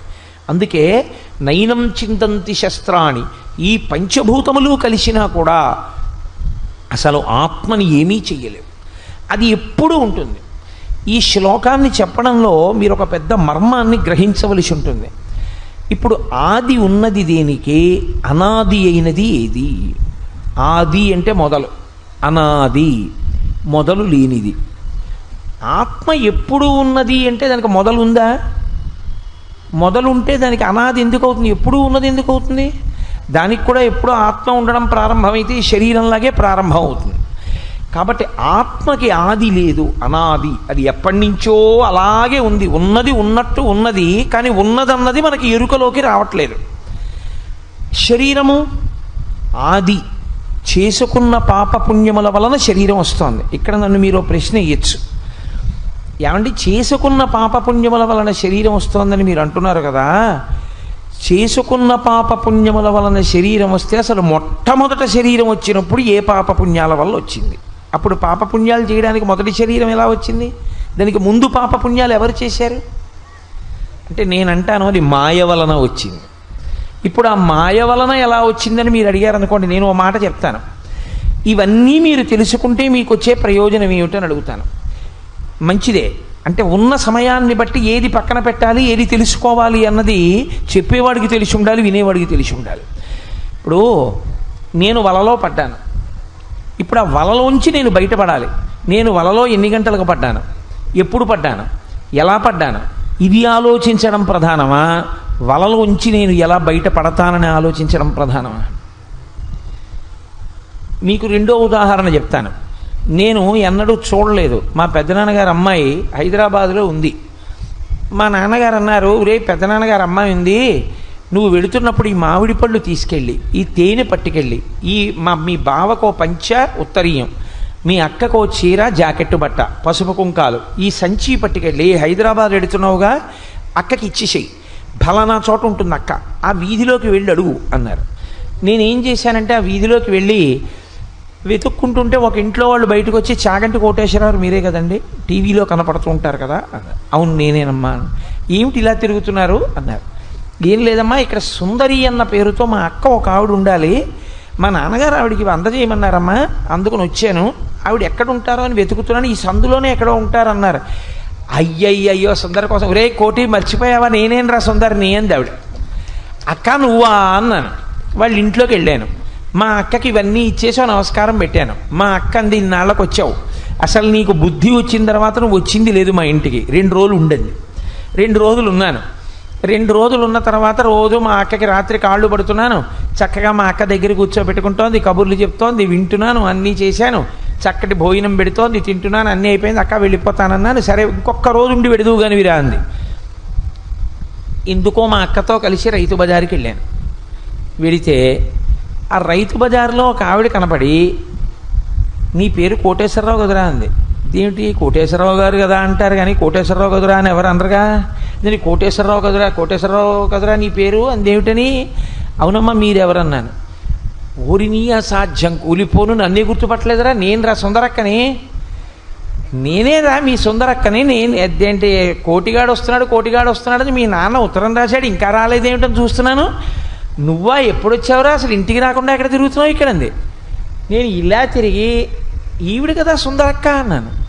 ఆవిడంది, నాకు ఎప్పటి నుంచో కోరిక కోటేశ్వరారు మీ ఉపన్యాసాలు విని 2 రోజులు మా ఇంట్లో అట్టే పెట్టుకుని భోజనం పెట్టాలని, అవకాశం దొరికింది కదా అని నేనే మీ సుందరక్కని అన్నాను. మీరు 2 రోజులు మా ఇంట్లో ఉన్నారు, మీరు చెప్పిన మాటకు పై మాట ఓడి చెప్పాను, కింద మాట ఓడి చెప్పాను, సంతోషంగా మీతో 2 రోజులు గడిపేశాను, నేను అక్కనే అనుకోండి అంది.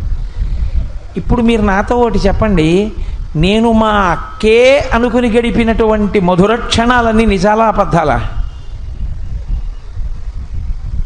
అన్నీ అబద్ధాలే. మా అక్క అయితే కదా ఆవిడ అక్కలా అనిపించింది కానీ అక్క మాత్రం కాదు. అసలు అక్క తెలిసిన తర్వాత ఇవ్వడానికి చీరాలేదు, బావకి ఇవ్వడానికి పంచ ఉత్తరీయము లేవు, అయినా ఆవిడే అక్క కాదు. సుఖ దుఃఖాలన్నీ అనుభవిస్తున్నది మనసుతో కాబట్టి మనస్సే నిజమైంది అనుకోవడం ఎటువంటిదంటే అసలు అక్క ఆత్మని విడిచిపెట్టి దొంగక్కని పట్టుకుని అక్కను కురిపించుకున్నటువంటి మధుర క్షణాలు లాంటివి. ఇందులోంచి బయటికి వచ్చి నిజమైన అక్క తెలిసిందని సంతోషపడాలి తప్ప ఆ అక్క వల్ల సుఖాలు పోయాయని బాధపడకూడదు.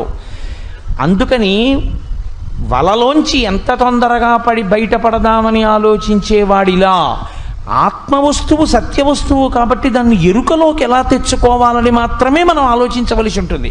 అందుకే అది ఆది ఉన్నది ఏది దేహం, ఆది ఉన్న దేహం ఎప్పుడు మొదలైంది అన్న దాని గురించి ఊరికే తలపగల కొట్టుకుని మొదటి జన్మ ఎప్పుడై ఉంటుందండి, ఎందుకై ఉంటుందండి, జీవుడు ఎందుకై ఉంటాడండి, అసలు ఈ చిత్తము బుద్ధి అహంకారము మనసు ఎప్పుడు ఏర్పడి ఉంటాయండి, మాయ ఎప్పుడు మొదలై ఉంటుందండి అని నువ్వు తెలుసుకునే ప్రయత్నం చేసే కన్నా ఆది ఉన్నది అంటే అంతమున్నది, అనాది అయినది అంటే అంతము లేనిది. అంతము లేనిది ఏదో అది నువ్వై ఉన్నప్పుడు నువ్వు తెలుసుకుంటే నువ్వు అంతము లేని వాడివై ఈశ్వరుడివై నిలబడిపోతావు. ఆది అయిన దాన్ని పట్టుకుని కూర్చుంటే అంతమున్నది కాబట్టి ఎప్పుడు పడుతుంటుంది వస్తుంటుంది పడుతుంటూ వస్తుంటుంది. ఏమిటి ఉపయోగం దానివల్ల నీకు? వేదాంతమునందు సాధనకు అది మార్గం కాదు. వేదాంతమునందు సాధన అన్న మాటకు అర్థం ఏమిటంటే ఎప్పుడు జ్ఞాపకం పెట్టుకోండి, ఇప్పుడే కాదు, వేదాంతమునందు పరీక్ష ఒక్కటే. ఏది ఆది ఏది అనాది ఈ రెండు మీరు ఎప్పుడూ ప్రశ్న వేస్తుండాలి. వేదాంతంలో ఏది అనాదియో అదొక్కటే మీరు బుద్ధి చేత తెలుసుకునే ప్రయత్నం చెయ్యాలి. మీరు సాధన దారి కొరకు చెయ్యాలి. ఏది నిరంతరము పడి లేస్తూ ఉంటుందో దాని గురించి మీరు ఎంతో నేర్చుకున్నారు, ఏమిటి ప్రయోజనం? ఇదిగో దొంగక్కతో గడిపినటువంటి క్షణాలు ఎలా ఉంటాయో మళ్ళీ మారిపోయి మళ్ళీ పుట్టి మళ్ళీ చచ్చిపోయే దాని గురించి తెలుసుకునేటటువంటి ప్రయత్నం వల్ల వచ్చేటటువంటి ప్రయోజనం కూడా అక్కడికే పరిమితమైపోతుంది. కాబట్టి ఏది అనాదియో అది మాత్రమే తెలుసుకునే ప్రయత్నం చేస్తూ ఉండాలి. ఇప్పుడు ఉన్నది అక్కడే ఉన్నది, అనాదిని తెలుసుకోవడానికి ఏం లేదు, ఉన్నది అదే. అదే ఉన్నది అని తెలియబట్టం లేదు. వచ్చిన సమస్య అంతా అదే. మన ఇంట్లో ఉన్నటువంటి గొప్ప బంగారు పాత్ర, కానీ వచ్చిన సమస్య అంతా ఏమిటంటే అది మట్టిలో పడిపోయి ఉండిపోయింది. మట్టిలో పడిపోయి ఉండిపోయిన కారణం చేత ఇదే బంగారు పాత్ర అని గుర్తించడానికి వీలు లేని స్థితి ఏర్పడిపోయింది. ఇప్పుడు ఇది బంగారు పాత్ర అని మీకే నమ్మకం కలగాలి. ఎలా? ఏం చేస్తారు? ఆ బంగారు పాత్రని పట్టుకొచ్చి ఓ దగ్గర కూర్చుని కాస్త చింతపండు, కాస్త కొబ్బరి పీచు, కొద్దిగా మెత్తటి ఇసుక పట్టుకొచ్చి ఇప్పుడు కొద్దిగా ఇసుక చల్లి కాసి నీళ్లు చల్లి తడి మీద ఇసుక అంటుకున్నాక కొబ్బరి పీచుతో రుద్ది, మళ్ళీ గరుకు ఇసుక అయితే బంగారం తినేస్తుంది కాబట్టి మెత్తటి ఇసుకతో తోమి కాస్త చింతపండు పెట్టి తోముతారు. ఇప్పుడు మీరు వాడిన ఇసుక, మీరు వాడినటువంటి కొబ్బరి పీచు, మీరు వాడినటువంటి కొత్త చింతపండు మళ్ళీ మీరు వాడుకోవడానికి పనికొస్తాయా? పనికిరావు. మీరు బాగా పట్టుకోవాలి నేను చెప్పే మాట. తేలికగా అర్థం అవ్వడానికి నా ప్రసంగాన్ని సంక్షిప్తం చేయడానికి నేను ఉపమానాన్ని తీసుకుంటున్నాను. ఇప్పుడు నేను తోమినటువంటి చింతపండు యొక్క ఆ రసం చేత ధగధగాయమానంగా మెరుస్తున్నటువంటి బంగారు గిన్నె యొక్క ప్రకాశము మళ్ళీ కప్పబడింది, మురికిపోయింది. కానీ మీరు ఏ మురికి పోగొట్టడానికి చింతపండు వాడారో అది మళ్ళీ అంటుకుంది. మీరు ఏ ఇసుక వాడారో అది అంటుకుంది. మీరు ఏ కొబ్బరి పీచు వాడారో దానిలో ఉన్నటువంటి మాలిన్యం అంటుకుంది. ఇప్పుడు బంగారు పాత్ర కనపడుతోందా? కనపడటం లేదు. ఇప్పుడు ఇవి పోవాలి, ఇవి ఉండడానికి వీల్లేదు. ఇవి బంగారు పాత్ర ప్రకాశించడానికి వాడడం మొదలుపెట్టారు, కానీ ఇప్పుడు ఇవి ఉండడానికి వీల్లేదు. కాబట్టి ఇప్పుడు శుద్ధ జలాన్ని తీసుకుని పోసేశారు దాని మీద. మీరు వాడిన చింతపండు పిప్పి, మీరు వాడిన కొబ్బరి పీచులో ఉన్నటువంటి తీగలు, మీరు వాడిన ఇసుక అన్నీ పోయాయి. శుద్ధమైన జలం పోసేస్తే ధగ ధగ ధగ ధగ మెరుస్తూ కనపడింది బంగారు గిన్నె. ఇప్పుడు మీరు పోసిన నీటిని అలాగే ఉంచేశారనుకోండి తడి, మళ్ళీ కాసేపటికి గాలిలో ఉన్న మట్టిని అంతటిని అట్ల కింద కట్టించేస్తుంది ఆ నీరు. కాబట్టి ఆ నీరు ఉండొచ్చా? తడి కూడా ఉండకూడదు. ఇప్పుడు పొడి బట్ట పట్టుకొచ్చి ఆ తడి కూడా తుడిచేయాలి. తుడిచేసి అక్కడ పెట్టేశారు. ఇప్పుడు ఏమొచ్చింది? ఏమీ రాలేదు. ఉన్న గిన్నె ఉన్నట్లు తెలిసింది. మట్టిలో పడిపోయిన బంగారు గిన్నె ఉన్నదా లేదా అని అనుమానం వచ్చిన బంగారు గిన్నె అని ప్రకాశించింది. ఇప్పుడు ఇంకేం చేయాలి? అది బంగారు గిన్నె అని తెలుసుకోవడానికి ఏమీ చేయక్కర్లేదు. బంగారు గిన్నె అని తెలిసేంతవరకే చెయ్యాలి. బంగారు గిన్నెగా ప్రకాశమును పొందిన తర్వాత అలా వదిలేయడమే. అలాగే ఉన్న ఆత్మని తెలుసుకోవడానికి, తెలుసుకోవడము అన్న మాటలో మీరు ఒక విషయాన్ని గమనించవలసి ఉంటుంది. తెలుసుకునేది ఒకటి ఉండదు, మళ్ళీ తెలుసుకునేది ఉంటే రెండవుతాయి. మీరే ఆత్మ అన్న అనుభవంలో నిలబడిపోతారు. ఆ అనుభవంలో నిలబడిన తర్వాత ఇంకా మళ్ళీ చెప్పడానికి రెండో వస్తువు ఉండదు. మీరు చెప్పే ప్రయత్నం చేశారనుకోండి ఆత్మ గురించి, అప్పుడు ఏమవుతుందో తెలుసా అండి, దానికన్నా రెండో వారిగా నించున్నారు కాబట్టి మళ్ళీ దాని ప్రకాశంతోనే చెప్పాలి. పటకారని మీరు పట్టుకోవాలి కానీ పటకార మిమ్మల్ని ఎప్పుడూ పట్టుకోలేదు. అలాగే ఆత్మ ప్రకాశం చేత మీరు చెప్పాలి కానీ మీరు ఆత్మని ప్రకాశింపచేయలేరు. మీరు కొత్తగా దాని గురించి మాట్లాడడం కుదరదు. అందుకే ప్రపంచం మొత్తం మీద ఎంగిలి కాని ఏకైక వస్తువు ఉంటే ఆత్మ ఒక్కటే. ఎందుకంటే ఆత్మ గురించి చెప్పలేం కాబట్టి, నోటిలోకి రాదు కాబట్టి వాగ్రూపంలో ఆత్మ ఎంగిలి కాదు, అనుభవముగా తానుగా నిలబడిపోతుంది. అందుకే ఆత్మానందమును అనుభవించాడంటారు, తప్ప మాట. ఆత్మానందం అనుభవించాడు అంటే అనుభవించిన వాడు ఓడున్నాడు ఆత్మానందం అవుతుంది అని గుర్తు కాదు. తాను ఆత్మానందమై ఉండిపోయాడు. అందుకే పరానందాభిక్యం రసయితి రసం తద్భజనవాన్ అంటారు శంకర భగవత్పాదులు. శంకర భగవత్పాదులలా బోధ చెయ్యగలిగినటువంటి గురువు ఈ లోకంలో పుట్టలేదు, పుట్టగలడని నమ్మకం లేదు. ఈశ్వరానుగ్రహం కలిగితే పుట్టాలంతే. అందుకే ఆయన మాటలు అలా ఉంటాయి. తాను ఆత్మానందమైపోతాడు, రాశీభూతమైన ఆత్మానందమే తానై నిలబడతాడు. బంగారు గిన్నెని కొత్తగా మీరేమీ చేయకుండా బంగారు గిన్నె అని ప్రకాశించినట్లు తానే రాశీభూతమైన ఆత్మానందమై నిలబడిపోతాడు. తాను ఆత్మానందమై నిలబడిపోయిన నాడు దుఃఖ స్పర్శ లేదు, అన్నిటికీ తాను సాక్షి. ఆ సాక్షిగా నిలబడ్డంలో ఇది పడిపోవడానికి కూడా సాక్షి. తాను చెదరని వస్తువు, చెరగని వస్తువు, తరగని వస్తువు, నశించని వస్తువు అని తెలుసుకున్న ఉత్తర క్షణంలో దాని పర్యాయపదమే బ్రహ్మము కాబట్టి తాను బ్రహ్మమై కాదు, తాను బ్రహ్మముగా జ్ఞానమును పొంది బ్రహ్మముగా నిలబడిపోతాడు. ఇలా నిలబడగలిగినటువంటి స్థితిని చేరడానికి సాధనా ప్రక్రియ దీని కొరకు వస్తాయి. గురువుగారి దగ్గర శ్రవణం చేస్తాడు, శాస్త్రములను చదువుకుంటాడు, బాగా అనుష్ఠానం చేస్తాడు. ఈ అనుష్ఠాన ప్రక్రియ అంతా ఎటువంటిదంటే చింతపండుతోటి పీచుతోటి బంగారు గిన్నెతి తోమడం లాంటిది. ఇది చేసి చేసి చేసి చేసి ఏం చేస్తాడు? ఇది చేసుకోవడం ప్రయోజనం కాదు, బంగారు గిన్నె కనపడడం, పూర్తిగా మెరవడం ప్రయోజనం. తాను బంగారు గిన్నెగా తెలియబడ్డాం. కొంతకాలం అయిపోయిన తర్వాత ఇంకా ఇవి కూడా పనికిరావు. జ్ఞానము పడాలి దాని మీద. భక్తితో చేసినటువంటి కర్మాచరణం అంతా కలిసి జ్ఞానావిర్భావమునకు హేతువు కావాలి. మీరు కొంచెం జాగ్రత్తగా గుర్తుపెట్టుకోండి. మరుగునీళ్ళు నేను నీళ్లు కాచుకుంటున్నాను, మంచి శీతాకాలం, తెల్లవారుజామున 4 గంటలు స్నానం చేసి నేను సంధ్యావందనం చేసుకుని ఎక్కడికో వెళ్ళాలి. నీళ్లు కాచుకుంటూ పొయ్యి దగ్గర నిలబడ్డాను. నాకు ఎంతో హాయిగా ఉంది, శీతాకాలం కాబట్టి ఆ నీళ్లు కాచుకుంటుంటే పొయ్యి సెగ తగులుతూ ఎంత హాయిగా ఉందో అనిపించింది.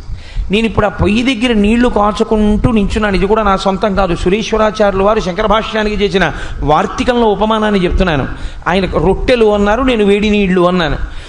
అలా నిలబడితే ఆ నీళ్లు ఉడుకుతున్నాయి. మీరేం చేయాలి? ఆ నీళ్లు దింపేయాలి. పొయ్యి వేడి తగులుతోంది కదా అని నించున్నారు, నీరు ఆవిరైపోతుంది. మీరు చేసేటటువంటి కర్మలు ఎప్పటి వరకు చేసుకుంటూ పెడతారంటే, నీళ్ళు ఎప్పుడు పోస్తారంటే ఈ చింతపండు పిప్పి అవి కూడా ఇక బంగారు గిన్నె మీద ఉండక్కర్లేదు, తీసేస్తారు. ఆ జ్ఞానావిర్భావం, అందుకే జ్ఞానగంగా అంటారు, ప్రవహిస్తుంది. అది పడేంత వరకు. అప్పుడు ఇక ఈ కర్మల యందు కూడా ఇవే ఇలాగే చెయ్యాలనేటటువంటి స్థితి నుంచి కూడా పైకెక్కుతాడు. ఎక్కి సంతతము తనలో తాను రమించగలిగిన స్థితికి ఎదుగుతాడు. ఇప్పుడు ఆ నీళ్లు కూడా తుడిచేశాడు. అంటే అప్పుడప్పుడు అలా నిలబడడం, అప్పుడప్పుడు బాహ్య ప్రపంచంలోకి రావడం, రెండుగా ఉంటాడు. ఒక స్థితిలో ఆ బట్ట పెట్టి తుడిచేసిన తర్వాత ఇక బంగారు గిన్నెగా ఉండిపోయినట్లు తాను ఎప్పుడూ 3 అవస్థలకి సాక్షిగా 4వదిగా నిలబడతాడు. అదే తురియం.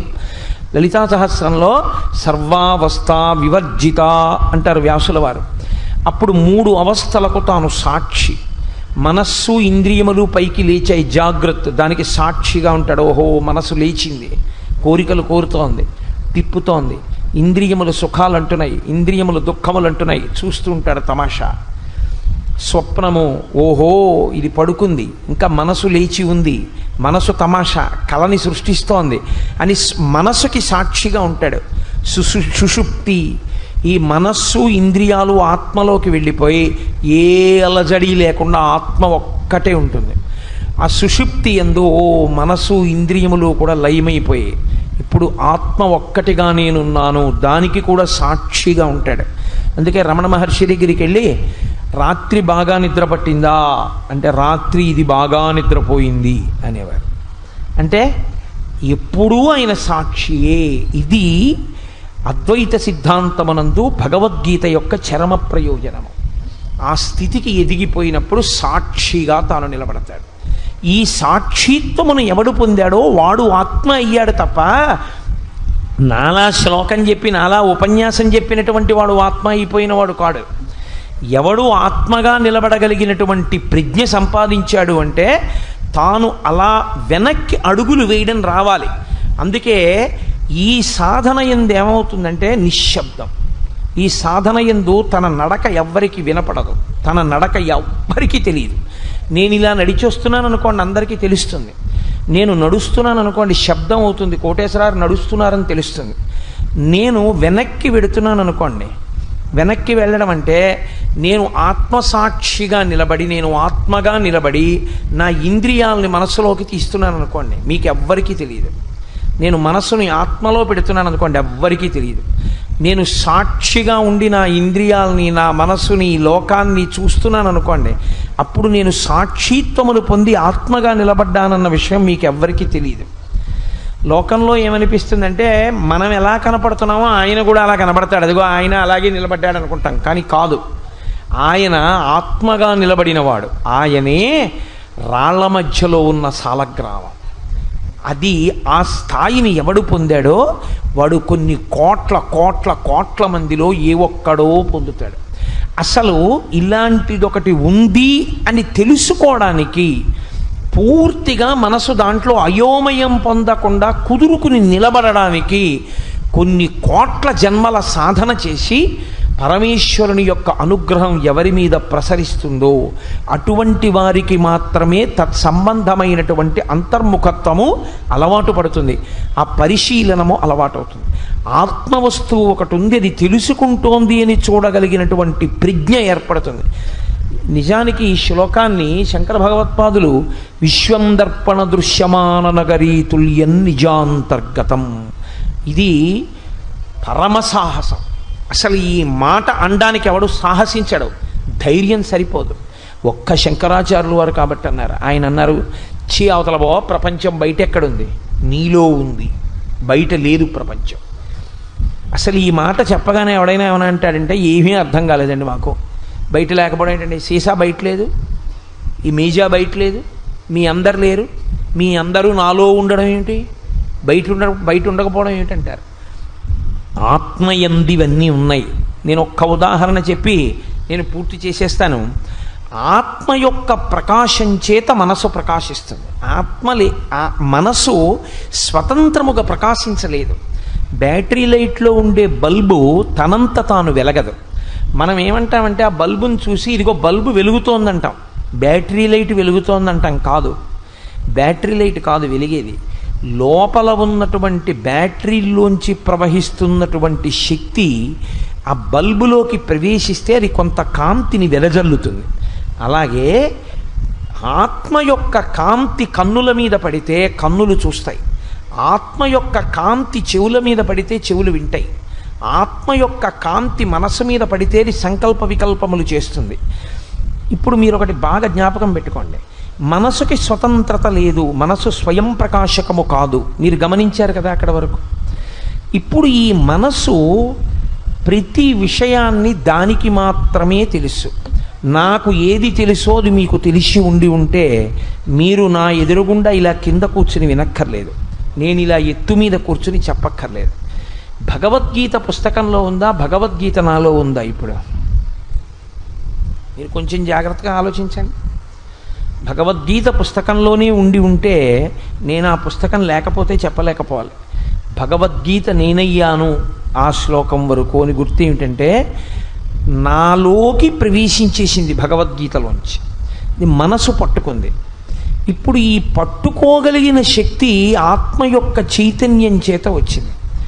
ప్రపంచము మనలో ఉన్నది. నేను మీకు ఒక ఉదాహరణ చెప్తాను. కోటేశ్వరరావు గారు, మీరు దీపం పెట్టేటప్పుడు ఎలా పెడతారు అని మీరు నన్ను అడిగారు అనుకోండి, నేను చిన్న చిన్న అగ్గిపుల్లలు వాడనండి. ఎందుకంటే అగ్గిపుల్ల వెలిగించి అగరవత్తు వెలిగించి అగరవత్తుతో దీపం వెలిగించే లోపల ఈ చిన్న అగ్గిపుల్ల గభాలను వెలగడంలో చేతి మీదకి వస్తుందేమో అని ఎప్పుడూ పొడుగు అగ్గిపుల్లలే వాడతాను. ఈ పొడుగు అగ్గిపుల్లలో ఉన్నటువంటి అగ్గిపెట్లు ఉన్నాయా అంటే లేవు అనకుండా ఎప్పుడూ దొరికే కొట్టు, అదిగో భానుగుడి జంక్షన్లో ఫలానా చోట ఉంది, వాడిని అడగగానే ఇస్తాడు. ఆ అగ్గిపెట్టెలో మళ్ళీ 2 భాగాలు ఉంటాయి. ఇటువైపు అయిపోయాయని ఇటువైపు ఉన్నాయని నేను ఎలా గుర్తుపెట్టుకుంటానంటే, లైట్స్ అన్న వైపు కొన్నాళ్ళు వాడతానట, అయిపోయాక హోమ్స్ అన్న వైపు ఉంటాయి అని అటువైపుకి పెట్టె తోసి అట్నుంచి పుల్ల తీస్తాను. ఆ అగ్గిపెట్టి నా కుడి చేతి వైపు ఉన్న కప్బోర్డ్లో గంధపు సాన పక్కన ఉంటుంది. ఇప్పుడు నాకు ఒకటి చెప్పండి, అగ్గిపెట్టి మా ఇంట్లో ఉందా? అగ్గిపెట్టె గంధపు సాన పక్కన కప్బోర్డ్లో, కప్బోర్డు పూజామందిరంలో వ్యవస్థ అన్నీ ఇక్కడున్నాయా? ఇక్కడున్నాయి. ఇప్పుడు మీరొచ్చి మా ఇంటికి పెద్ద అగ్గి పుల్లల పెట్టి ఎక్కడుంది అని అడిగారు అనుకోండి, మీరు చెప్పగలరా? అలా చెప్పలేరు. విశ్వం దర్పణ దృశ్యమాన నగరీతుల్యం నిజాంతర్గతం. అద్దాన్ని తీసుకెళ్ళి ఒక కొండ మీద పెడితే పట్టణం అంతా అద్దంలో ఉన్నట్టు నిజానికి ప్రపంచం నీలో ఉంది. ఎంత లోపలికి దీన్ని ఎక్కించుకుంటున్నావో, ఆ మాయతో ప్రతిబింబాన్ని చూసి పట్టు కూర్చున్నావో అంతసేపు దాని యందు అసద్వస్తువు యందు నిలబడిపోతావు.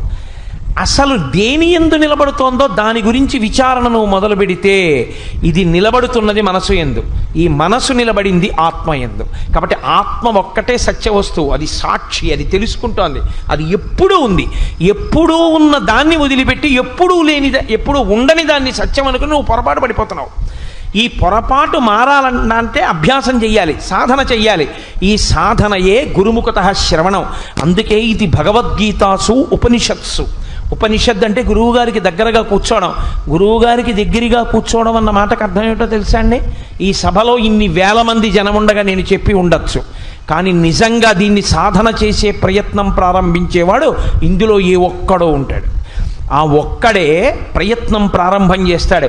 ఆ ప్రారంభం చేసిన ఆ ఒక్కడే ఈ జన్మలోనో ఉత్తర జన్మలలోనో చెప్పిన నాకన్నా ముందు వాడు ఆత్మగా నిలబడిపోయినా ఆశ్చర్యం లేదు. ఇది అందించడం కోసమని ఉపనిషత్తుగా వస్తుంది. జగదాచార్యుడైనటువంటి కృష్ణ భగవానుడు పరిపూర్ణావతారమైనటువంటి పరబ్రహ్మము. నైనం చిందంతి శస్త్రాణి నైనం దహతి పావకః నచైనం క్లేదయంత్యాపో నశోషయతి మారుతః.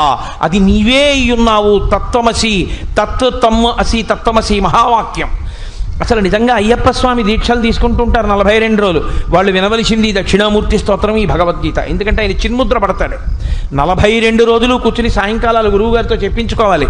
గురువుగారు అంటే దీక్ష అంటేనే గురువుగారు. గురువుగారి దగ్గర కూర్చుని ఏమీ వినకుండా 42 రోజులు దీక్ష అంటే బూడిదే.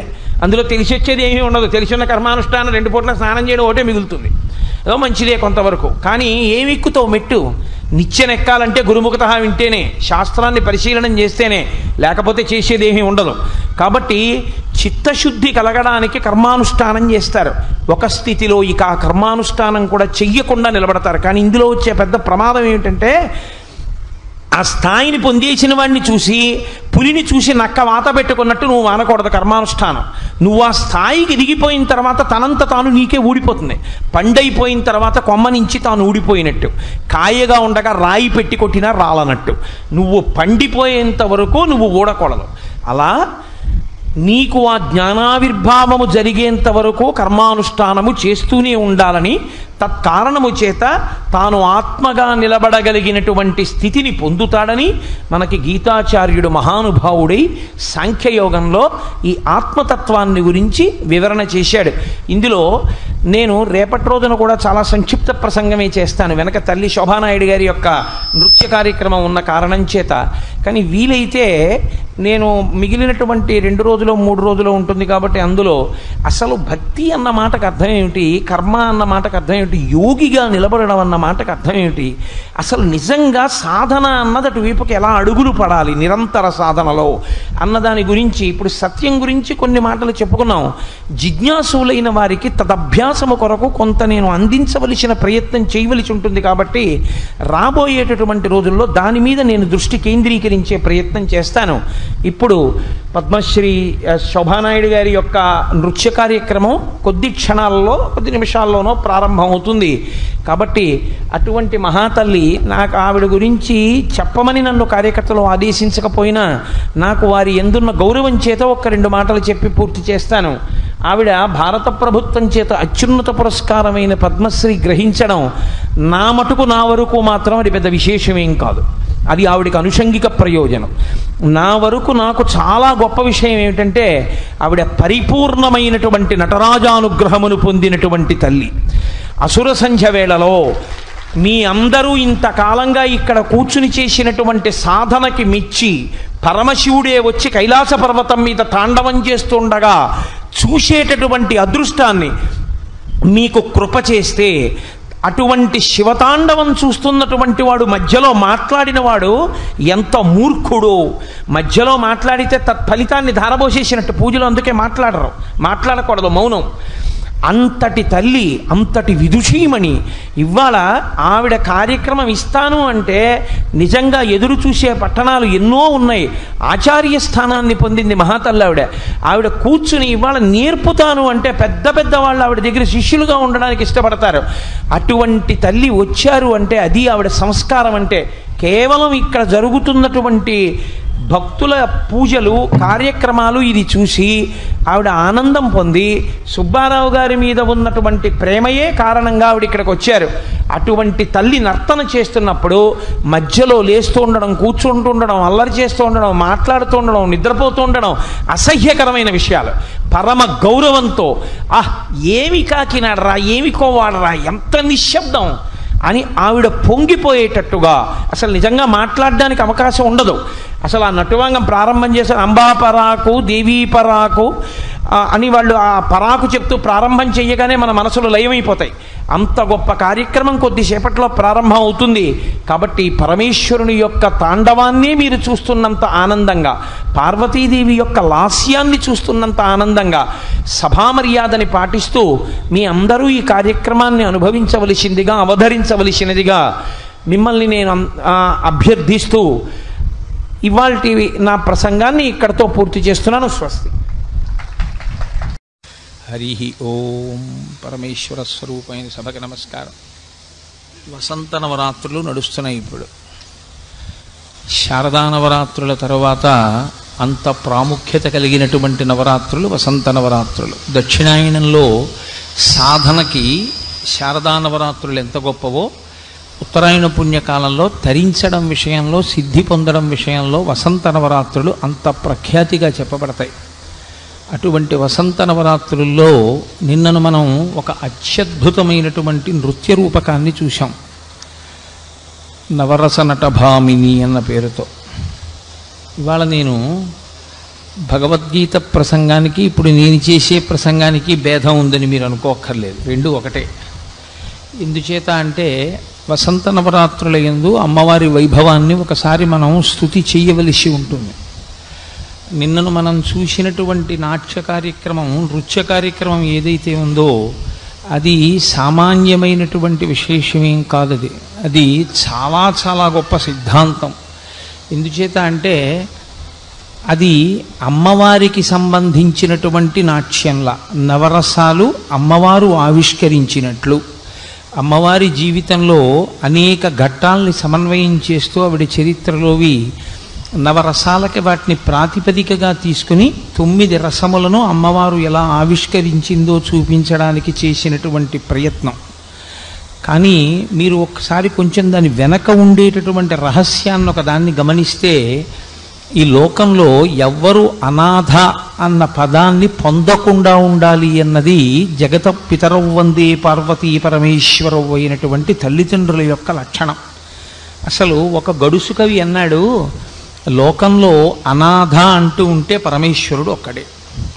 అనాథుడు అనాథ అనబడినటువంటి వాడు వేరొకడు లేడు అన్నాడు. ఎందుచేత అంటే అనాథ శబ్దాన్ని ఎవరికి ప్రయోగిస్తారంటే తల్లి కాని తండ్రి కాని తల్లిదండ్రులు ఇరువురు కాని లేకపోతే అనాథ అంటారు. నాకు జగత పితరౌ వందే పార్వతీ పరమేశ్వరౌ, పార్వతీ పరమేశ్వరులు ఇద్దరూ నాకు తల్లిదండ్రులుగా ఉంటే నేను అనాథని ఎలా అవుతాను? నేను అనాథను కాను. కానీ పరమేశ్వరుణ్ణి కాపాడడానికి ఆయనకి లేరు తల్లిదండ్రులు, కాబట్టి అనాథ అంటూ ఉంటే ఆయనేనేమో కానీ మేం కాదు అన్నారు. కానీ అలా అన్వయం అవుతుందా? పరమేశ్వరుడు అనాథ కాడు, పరమేశ్వరుడు కూడా సనాథుడే. ఎందుచేతో తెలుసా అండి? ఆయనని ఆవిడ కాపాడుతుంది, ఆవిడని ఆయన కాపాడుతాడు. ఆయనని ఆవిడెప్పుడు కాపాడింది అంటే హాలాహల భక్షణం చేసినప్పుడు తన యొక్క మంగళసూత్ర ప్రభావంతో, సౌభాగ్య వస్తువులైనటువంటి చెవి తాటంకముల యొక్క ప్రభావంతో అమ్మవారు పరమశివుని యొక్క ఆయుర్దాయాన్ని రక్షించింది.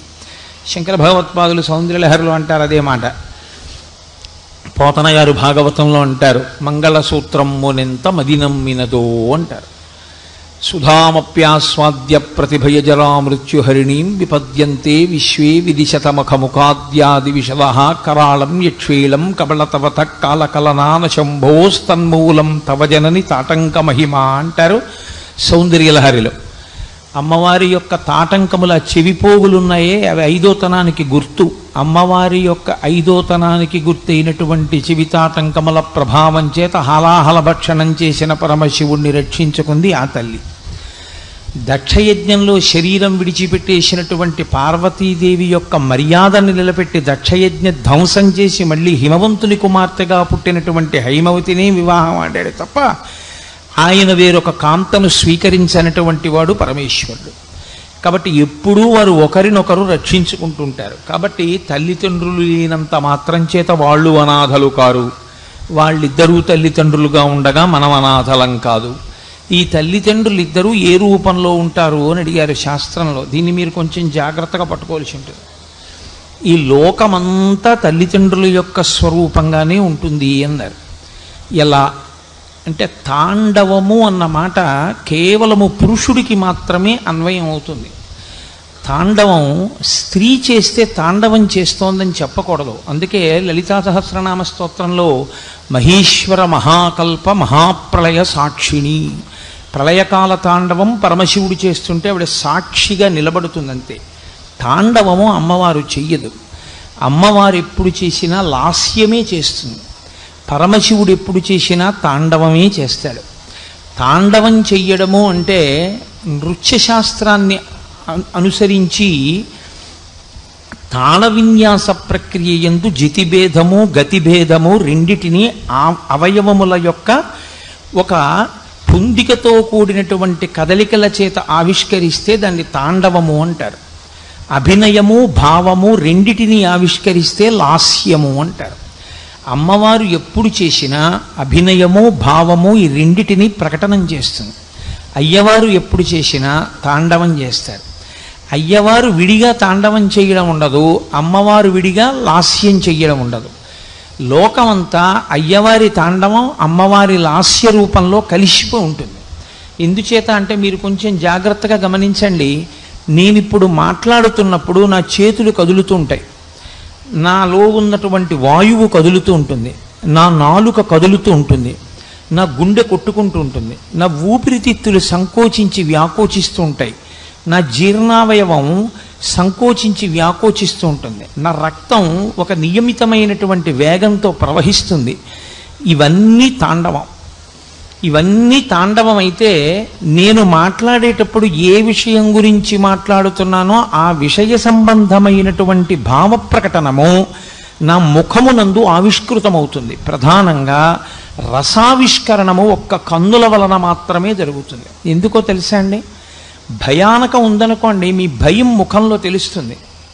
కానీ భయమైన, శృంగారమైన, లేకపోతే అద్భుతమైన, హాస్యమైన నవరసాలు 9 రసాలు పలికేది, 9 రసాలు వ్యక్తమయ్యేది ఒక్క కన్నులలో నుండి మాత్రమే తప్ప మిగిలిన అవయవములు 9 రసములను ఆవిష్కరించలేవు.